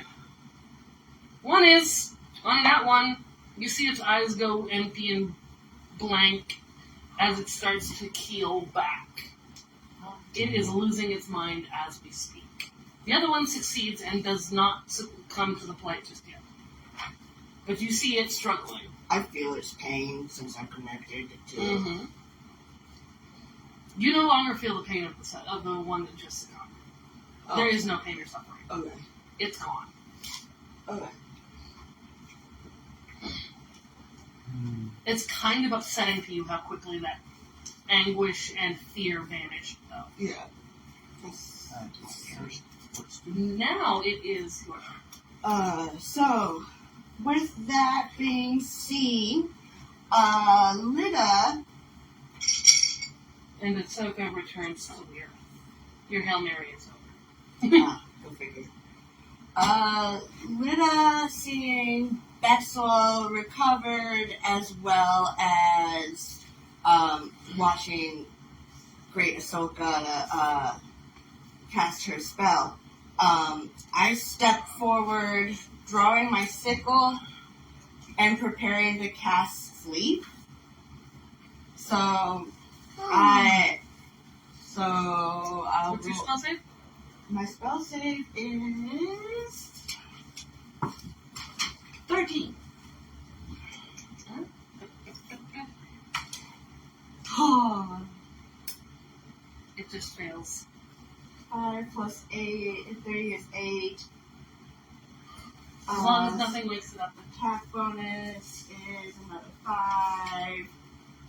As long as nothing hits it to wake it up, it's asleep. Okay. Which one just went to sleep? The big one. The big one that Ahsoka is kind of coming. Ahsoka just hit, coming back. Yep, Ahsoka reached to stun it for you while she returned herself to the earth. Yeah. She mostly did that because she didn't want to get swung on while she was returning herself. Yeah.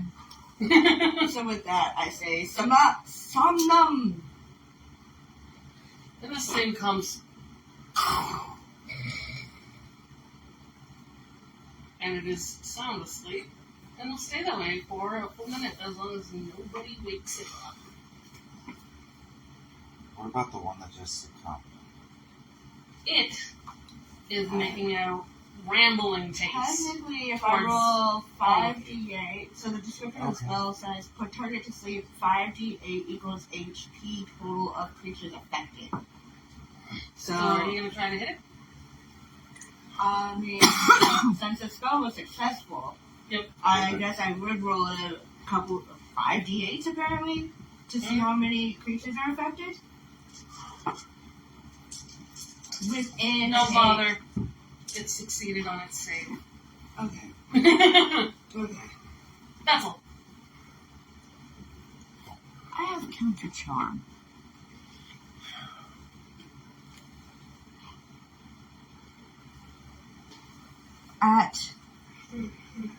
Sorry, my eyes aren't so good. At 6th level, you gain the ability to use musical notes or words of power to disrupt mind-influencing effects. As an action, you can start a performance that lasts until the end of your next turn. During that time, you and any friendly creatures within 30 feet of you have advantage on saving throws against being frightened or charmed. The creature must be able to hear you to gain this benefit. The performance ends early if you are incapacitated or silenced, or if you voluntarily end it, no action required. But I was wondering if I could direct that also at the creature that just succumbed. It can hear you, and it's been less than an hour since it fell to the flight, so it can be rescued. Yes. I'm going to start singing the praises of Ahsoka, who burns away all sickness and disease in the purity of her light.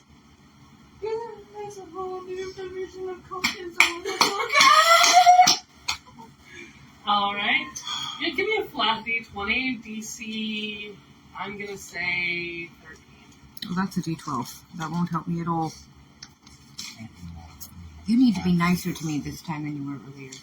Huh? Oh, I'm talking to this. Oh. You have 2 more coming.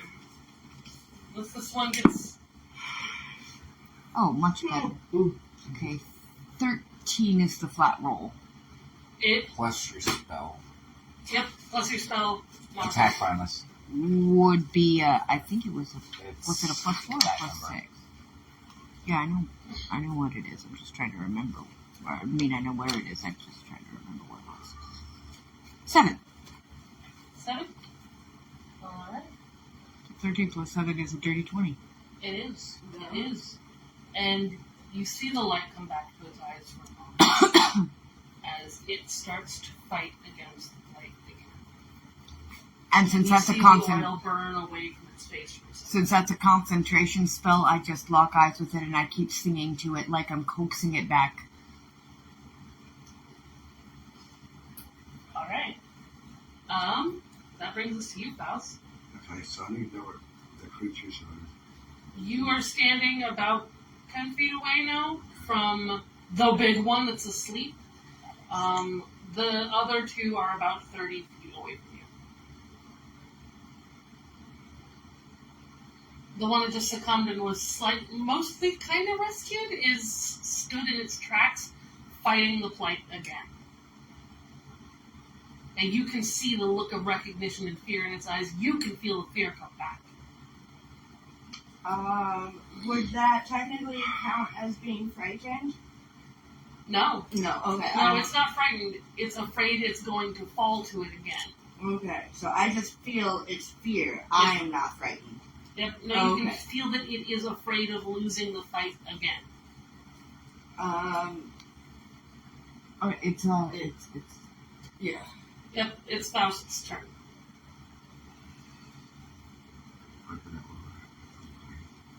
One's asleep, one's fighting, and one of them is not succumbed yet and still able to hold its fight.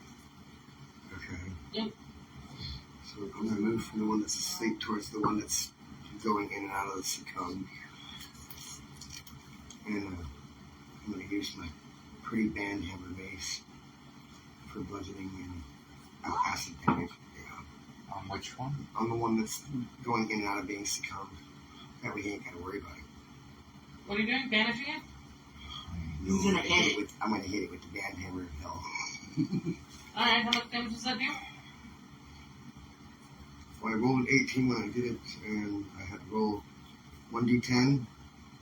And when I do the splitting of what kind of damage it's actually going to do besides bludgeoning, I ended up with acid, which is 5d8, and that came up to 24 for the acid damage, and 8 on the bludgeoning. I mean, you certainly get to wake the fuck up a bit, but it's not going down. These are huge. You basically squished its foot. It's still locked onto you, though. It's listening hard.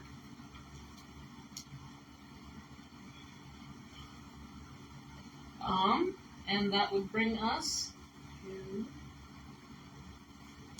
the sleeper. Roll a DC 14. One with the concentration. That doesn't matter. Failed. It's still asleep. Walk over to the one that's asleep, pull out a little pouch of a white powder, and I'm going to start casting a teleportation circle and drawing it under the thing. Or around it.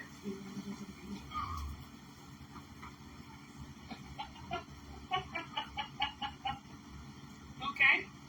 And I'm going to set where it's supposed to teleport to as, well, the only teleportation circle address that I know.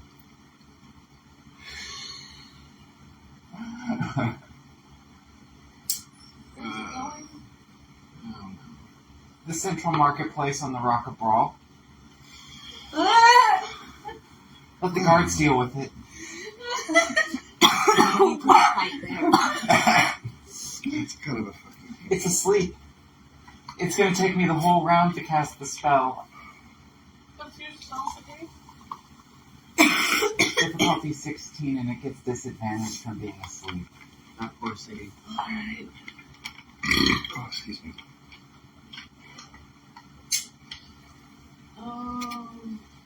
It's not our problem. And if, so the entire round, so everybody else's combat team? No, my whole round. I'm going to burn a sorcery point to quicken it. So she's moving really quick drawing this, and it's almost like it's falling out of the pouch as she's doing this in the right pattern. You see this thing just poof and vanish. I'm still locked eyes Yeah. and singing this Song of Ahsoka as if I'm trying to myself, with the inspiration that I got from seeing her try to burn that blight away. You see the smoke come off of its face and vines as the plight retreats a little more. If you're doing that, and it is your turn. Since I'm concentrating, I can't really do anything else, can I? You can do a movement. I think you can. You don't need to attack right now. So The only thing that I would want to do, but I don't think I can do it at the same time because it would be casting a totally different spell. yeah, no, that would break concentration. Yeah. Yeah. So I think I'm just going to. I'm like thoroughly inspired. No, that would also be casting another spell. I'm thoroughly inspired by Ahsoka. I thought for a minute of giving it bardic inspiration, but could I do that through the song I'm already singing, or would that also break the concentration? Is bardic inspiration a spell or an effect coming from you? Yeah. It's You an know, effect. It's an effect. Then It's an no, effect? you don't need to Yeah, cast a class second ability. spell for it. Okay, then I will use this opportunity to also give it bardic inspiration itself, as I continue to try to coax it from the inky black.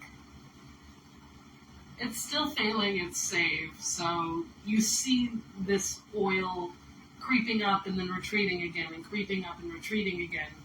And it's fighting back with you. Okay, that's my whole turn then. Yep, and then that would bring us to Sunya. Okay, so I have a perfect thing that I'm going to do. I'm going to cast Enhance Ability onto Bethel to enhance that spell that she's casting on the slightly infected. Well, you have to enhance one of her base abilities. I can't enhance a spell. No. It says strength, dexterity, constitution, wisdom, intelligence. You can boost her charisma to give her. That would bolster my magic, although at this point I think it's a little unclear in the numbers how that would work exactly. Yeah. And ostensibly would It'll boost help the you power to of feel my some song. others. Well, It'll help when you in to doubt, feel some use other Calm Emotions. You're gonna cast Calm Emotions? Yes. Okay. In Ooh, the that's chance cool. of having... Okay, what's your spell save? Never mind, it rolled a nat 20. It's doing its best to calm down, but your calm emotions kind of bounces off because it's in the middle of a fight for its life. Which brings us to Linus. Okay. So, moving towards Betzel's side, or not moving towards Betzel, but moving to the creature who is, Betzel is casting her spell on. I pull out a vial of holy shrine water that cleansed me from my fight with the plague. Mm-hmm. And I step up to the creature, pop the cork off, and sprinkle a little bit of the holy shrine water onto the plant.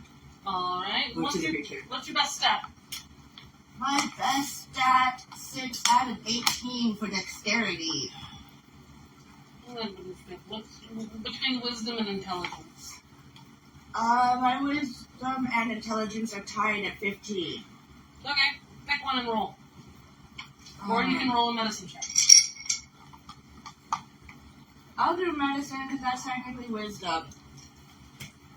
I did a 15 on that, plus 1, plus 2 is 17.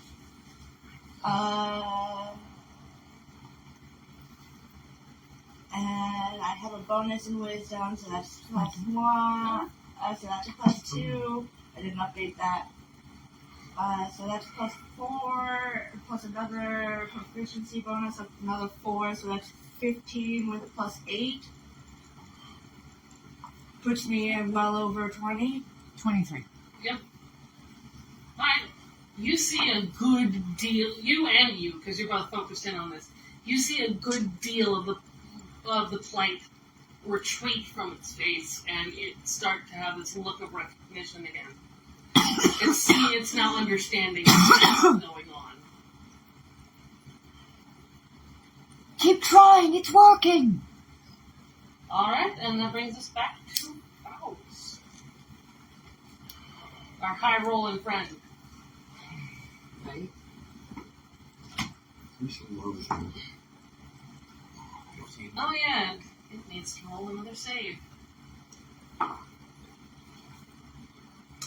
The plank retreats entirely as it rolls a nat. Yes!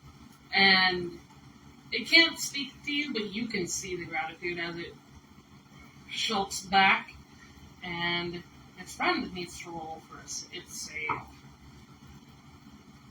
And starts to succumb. I believe that brings us To me. to you. Yeah. So you see this one recover entirely. And the plight burns away as if Ahsoka was there aiding your spell, listening to your praises. The other one you see start to go dark. I cast Banish on it. Alright. And what's your spell save? 12. That's cocked. Ah, beat you by 1. Ooh. First one to finally beat you. You do see some of its vines disappear, though. Oh. I'll give you that, because it just barely beat it. Okay. And it hasn't completely succumbed, but it did fail its save, so it is starting to go dark. That brings us to the one that rolled between you two is on the Rock of Brawl, so meh. That's your turn. Yeah, it got sent back to the Surveyors Union, probably. The guards will deliver it. It's an odd object. I send those all the time. That's all it's really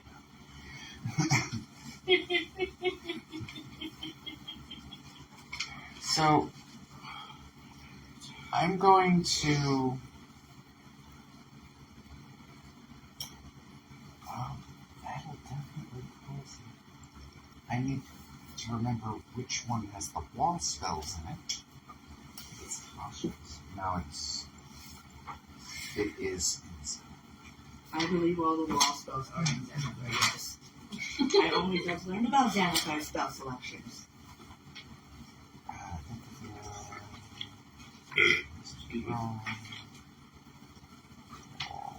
There it is.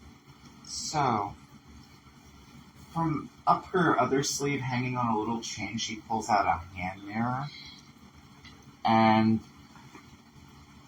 creates a wall of light that's basically a layered cube around this one shambling mound.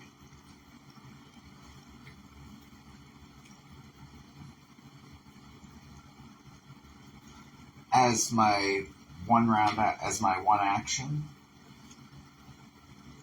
Actually, no, well, before I do that, I'm going to use my I'm going to use my bonus action to fling 2 of the meteors at this thing.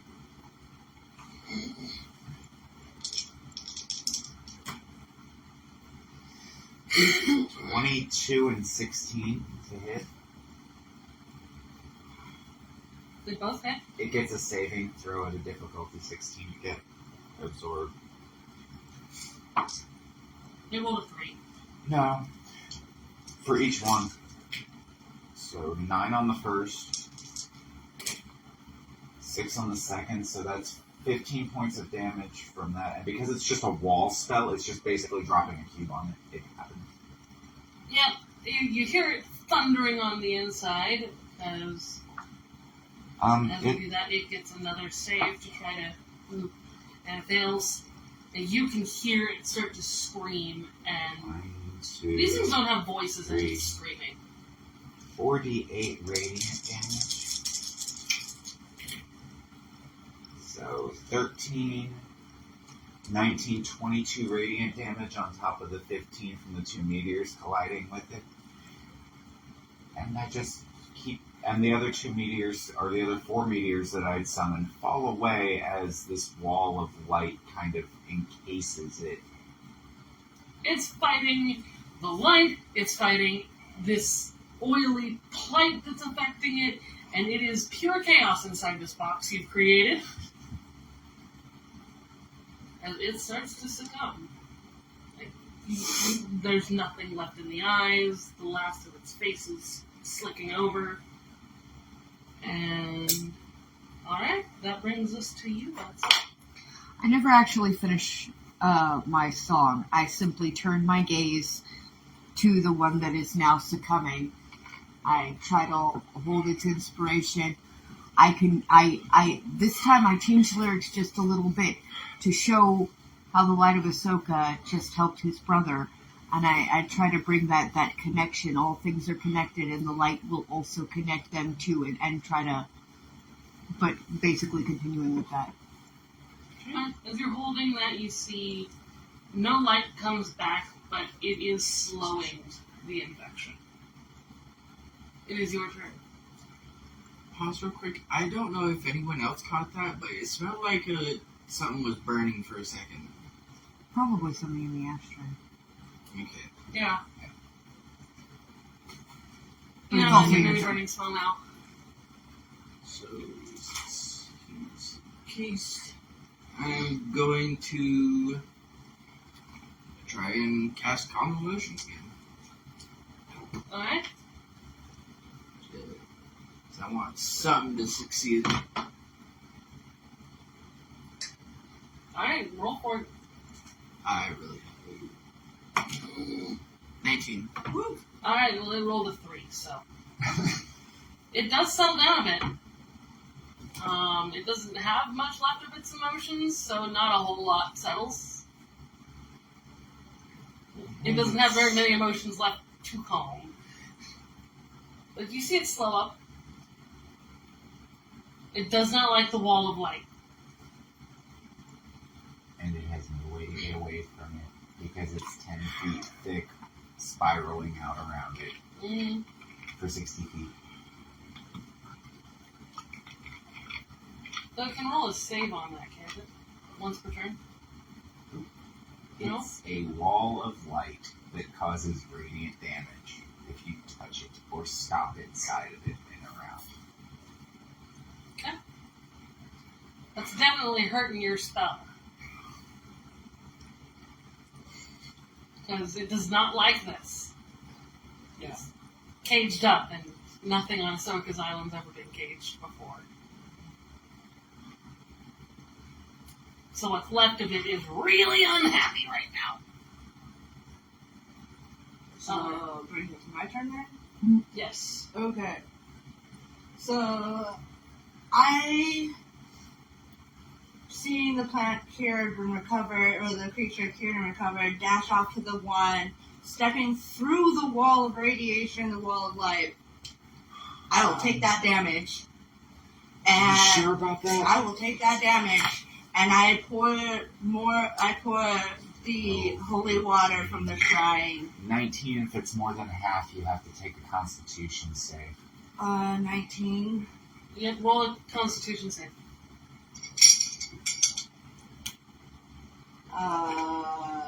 With my Constitution, I rolled 7. You took 19 points of radiant damage. And no, the Constitution save is to remain conscious from taking half or more of your hit points. How many hit points do you have? 44 with the temporary hit points, 2 that you gave. Okay, so it's not half or more. Barely, yeah. You You really felt that. Yeah, oh no, I definitely felt that. And I pour the water on the creature, some of the holy water onto the creature, and tell it everything will be okay. The plight starts to retreat. It starts to regain itself. You see the look of recognition come back to it, though its mind is still slipping in and out. And that brings us to you, Faust.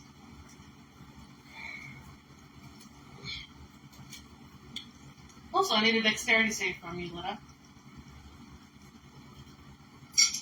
Plus your 1d12 because it's against the plight. You see how one's been fixed, one's been gone, disappeared, and the ones in the box. I'm going to move my way over to the 2 druids that are hurt, laying on the ground, and just cast Cure Wounds on them. Dexterity is a 4, so I rolled a 9 with dexterity and a 7 with the D12. So 12 plus 4? Because that's a bonus to your dexterity roll. Yeah. So 12 plus 4 is 16. Alright, you avoid, as you're interacting with it, getting any of the plight oil on you. Sweet. One of the hazards of fighting things that are dripping with this shit. Alright, and that will bring us back. That brings us back to you, Faust.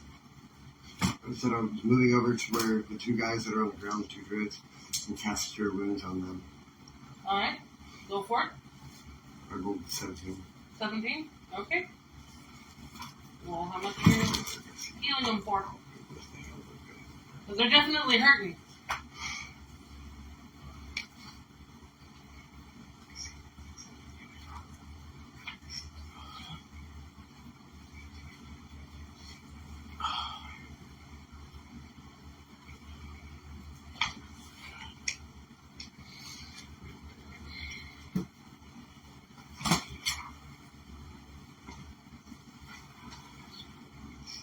I like it when combat lasts so long. Right. Definitely a bio break after this, though. Yeah, Definitely. it's down significantly, so we will bio break momentarily. Yeah.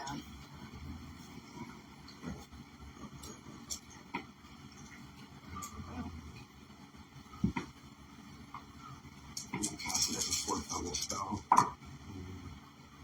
We got 2 viewers.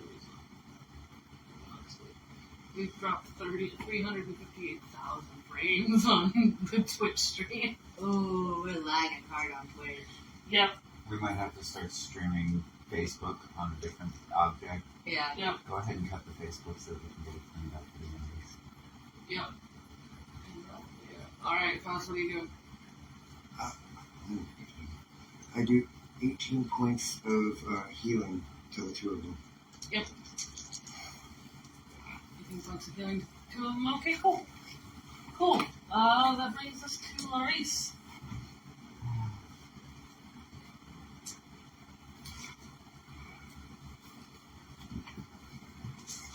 Well,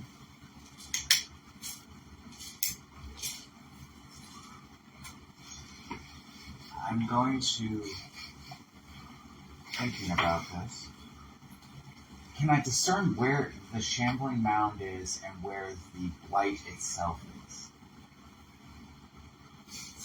Yeah, shambling around is green bits, and the plank is there black.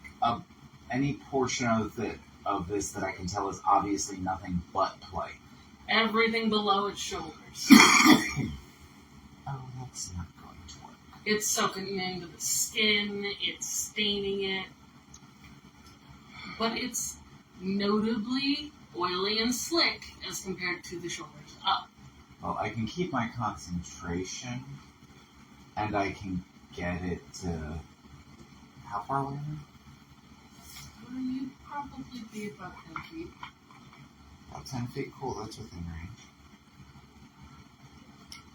I'm going to pull out the fairy fire green dagger that I have in my belt,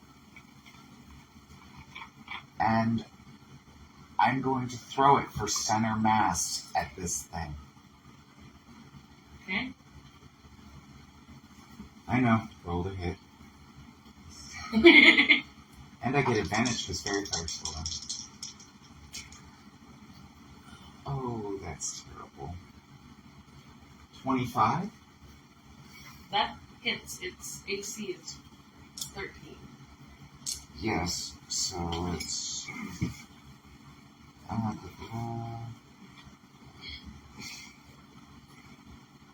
66.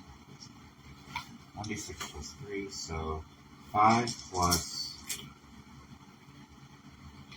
7 is 12, plus another 10 is 22 points, and it's stuck in its forehead. And all but 7 of it, so 15 points of its poison damage. And it's poison. Nice math. How much damage was that? 15 points poison, and the others 5 points were regular. Or 7 points Okay. regular. It's not down. But it felt. It felt. The dagger's still stuck, too. So. Yeah. It's stuck in the part of it that's not plighted. Alright, that brings us to Vessel.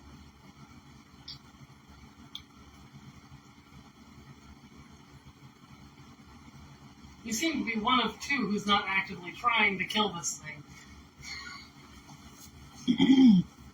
Yeah. Right? 2 of us are trying to save it. This is not helping. I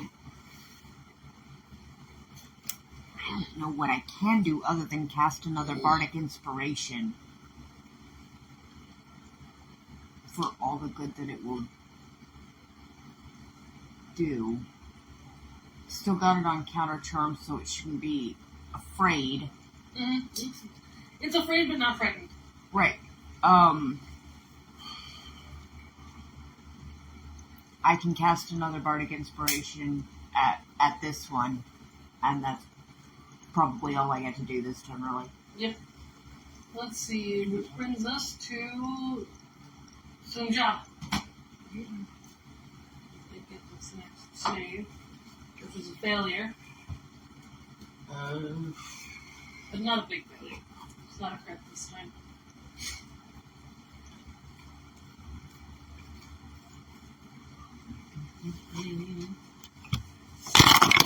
Oh! Not bad. Try and cast Greater Restoration again. Restoration. Greater Restoration, yeah. Okay.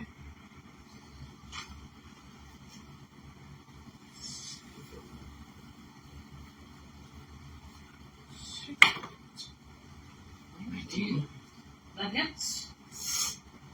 And you see a great deal of the plight retreats.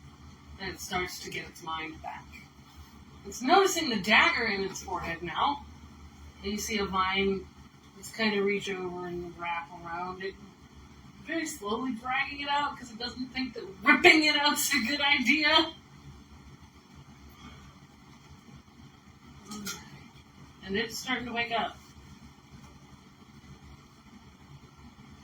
And that brings us to you, Lida.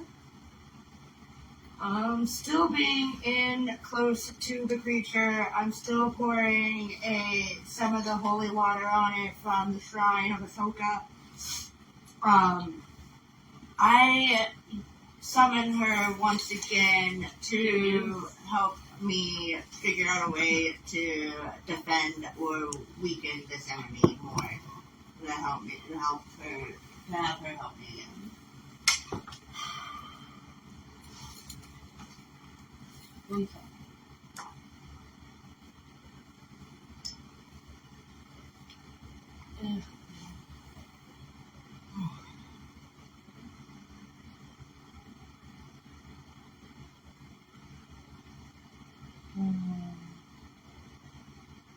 Okay. As you grab hold, let me see it. Oh, I like that roll method. Okay. Again, Ahsoka appears in full flesh. Though this time, none of you have ever seen her in this. She's got skin. I'm awed. She is glowing with radiant light. And she doesn't even notice the radiant damage walking through the wall. Doesn't even flinch. I wouldn't think of that. You couldn't roll high enough to hit her with enough to walk. As soon as I see her, I This start one's a singing guy louder. I am who's just studying. so like, oh! And you notice as she is somewhat moving the light of your wall aside. Look at her. Need this one to die, need to study it. Answers. She ignores you, but drops something something useful enough to replace it that has already died at your feet. Needing it half contaminated. It is. Oh no! This thing is dripping with. No, I mean it needed half contaminated. Oh, okay. Okay. Fine.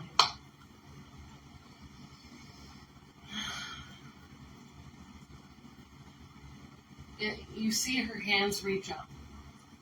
And I think I need everyone. I think I'm going to need everyone to get their D20s out. Whoa. Mortal versus goddess. That's not going to go well. Alright, I'm going to need a wisdom save. It doesn't give me a save on here, but I'm giving you all an opportunity. Because her spell save is a 21. 3. Wisdom. 3? Okay, Larry's. And then, Still rolling a d20. just roll a d20. I got that one. Nat 20. Nat 20? Ooh, 16. that's the first nat 20 of the game. No, it ain't. Oh. And Oh, wait. My dice is on the table. I think it was an 8. You said 16 with a wisdom bonus? My wisdom, I think. My player sheet right next to you. I'm grabbing some coffee. I'll be right back. what's her wisdom bonus? +2. Plus 2, so 10. Alright. Luna, as you watch in absolute awe, and Larice, as you watch in focus and moderate confusion, time freezes. You, and you, however, escape the effects.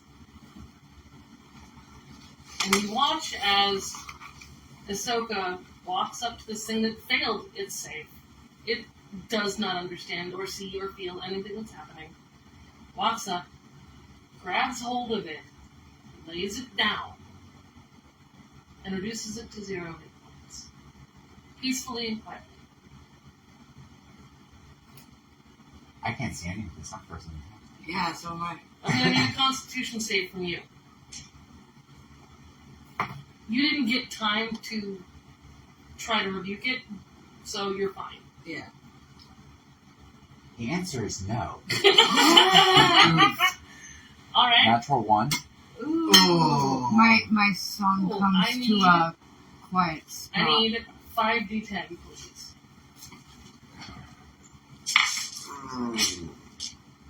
In there somewhere. You find more there than you will up here. There. There we go. Yours is a lot faster. D100s and D10s are open. Good point.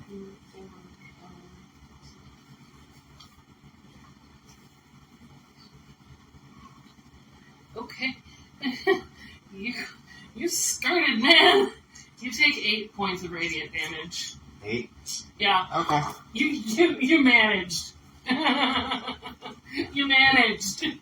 Always on the one. As she transfers the rage she feels from doing what she's doing to you in the form of hit points.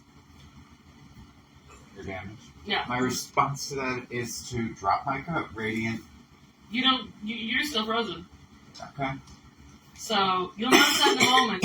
And as she lays it down gently, the fire that burns the plight off everything else is immense.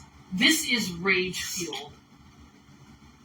And those of you who are conscious and alert can feel that this is her screaming in anger at granting your wish. She knows that what you've asked for A is lot more less than a important than how she feels about this one creature, Yeah. but she is enraged by having to do this. And by the time the spell ends, she's gone. So you two snap back into time, and she is gone, and the beast is dead. And I have fallen to my knees. My harp is kind of like by my side, and I'm crying. I'm fucking devastated. Somewhere between awe and also deep sadness. Yep. Somewhere between awe and devastation. Yeah. Can I get a glass of Pepsi? I say just kill the bottle. I don't know. Okay. You screw the bottle, that's it here. No, there's hardly any in it. Alright. I still have a cup. So, all that's gone, are we out of combat now? Yes, you are all out of initiative. I'm going to, Because the one that got recovered is off recovering. I'm going to go and take my dagger, and because it's an attuned weapon, so I can Yep. choose to not have the enchantment work, Yes. correct? And I'm going to start very, very meticulously dissecting this entire shambling mound, looking for how it's connecting and overtaking the cellular structures, every little bit of detail that I can get out of it. Alright, roll a perception check. And as Or a I'm, medicine check. as I'm coming out of being I'll go with frozen in perception. It's time, better. I am hysterically crying. I felt Ahsoka's pain. I Not felt her 20. anger. Plus 5. Alright. Here's the fun part. Everybody get out your notes, because Larice will probably repeat this word for word. You can see inside the cells as this fiendish black oil fire wraps around on a cellular level, reaching through, even wrapping around the mitochondria of the cell. It is deeply cellularly effective. The cells that it's functioning with are about 1/10 of the size of normal cells. They're tiny. And they adhere to everything like viruses. And grab on and just keep moving. And they don't seem to need much to replicate. And that's how it soaks in and stains anything it touches. Like Betzel, though you were completely recovered, you do have black stains on your chest now. Okay. It will fade as long as you avoid being plighted again. Don't hug anything that's plighted, please. Is it spreading on dead tissue? Slowly, until the tissue is completely dead and rotted.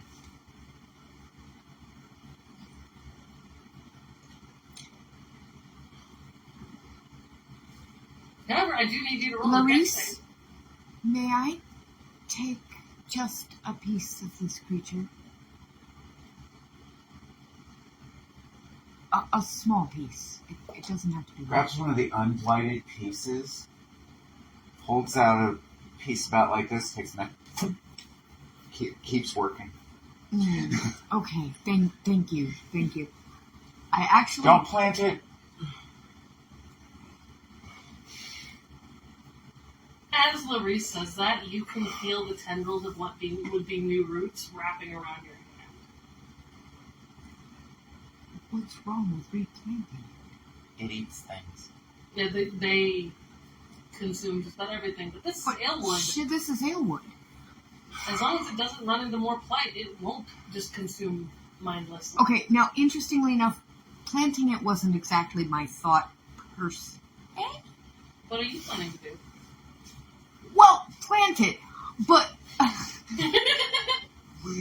I had intended to make a burial mound for it.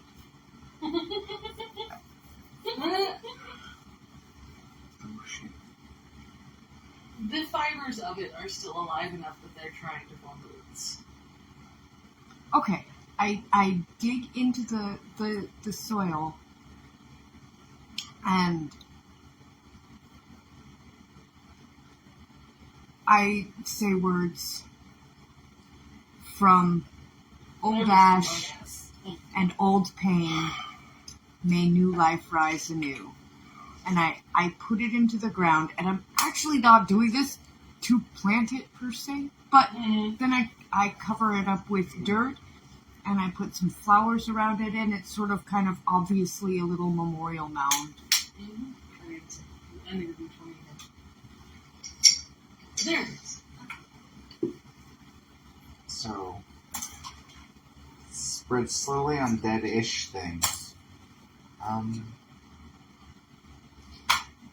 Does it try to spread to other surfaces when it's complete other than like meat? I mean, like the ground, the grass. Does it try to spread to rocks? It doesn't seem intentional as it was in the cells, but it is just kind of sloughing off.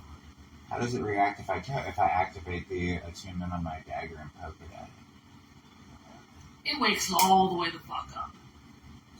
It's attaching to the grass. It's attaching to the rocks. It is almost alive and fiendish. So it, like, angry reaction, or... Yeah. This puddle of slime has rage. Okay, so take everything that's not corrupted off the shambling mound. Like hedge trimmer status, just break it down into pieces as possible. Yep. And you see them return themselves to the earth. Then step back about 15 feet from the part that's blighted, since I've got all the notes, and cast bonfire. Alright. Can I grab a rolling tray?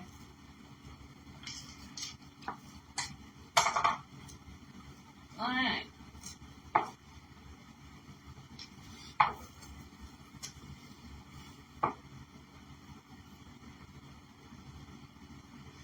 Petzl. You gain 14 points of inspiration. Holy shit. Holy shit. As the little burial mound you build weaves itself shut and begins to gleam with that light you saw off of Ahsoka. And her flames reside around it in a very permanent fashion, keeping this young thing from becoming blighted while it sprouts. God knows how many living ones I just created. Oh yeah. And right Ahsoka knows. Ahsoka noticed you and gave you the delight of Ahsoka, which gives you 3d10s worth of inspiration points. Oh. It's her realm. Oh my. She wants you to succeed in everything you're going to attempt from now on. Like, oh, I like that blueberry. And you hear the words, thank you. But not in your language. They're in Aelwood's language, but you know what But was I know said. what they mean. Yeah, you know what was said.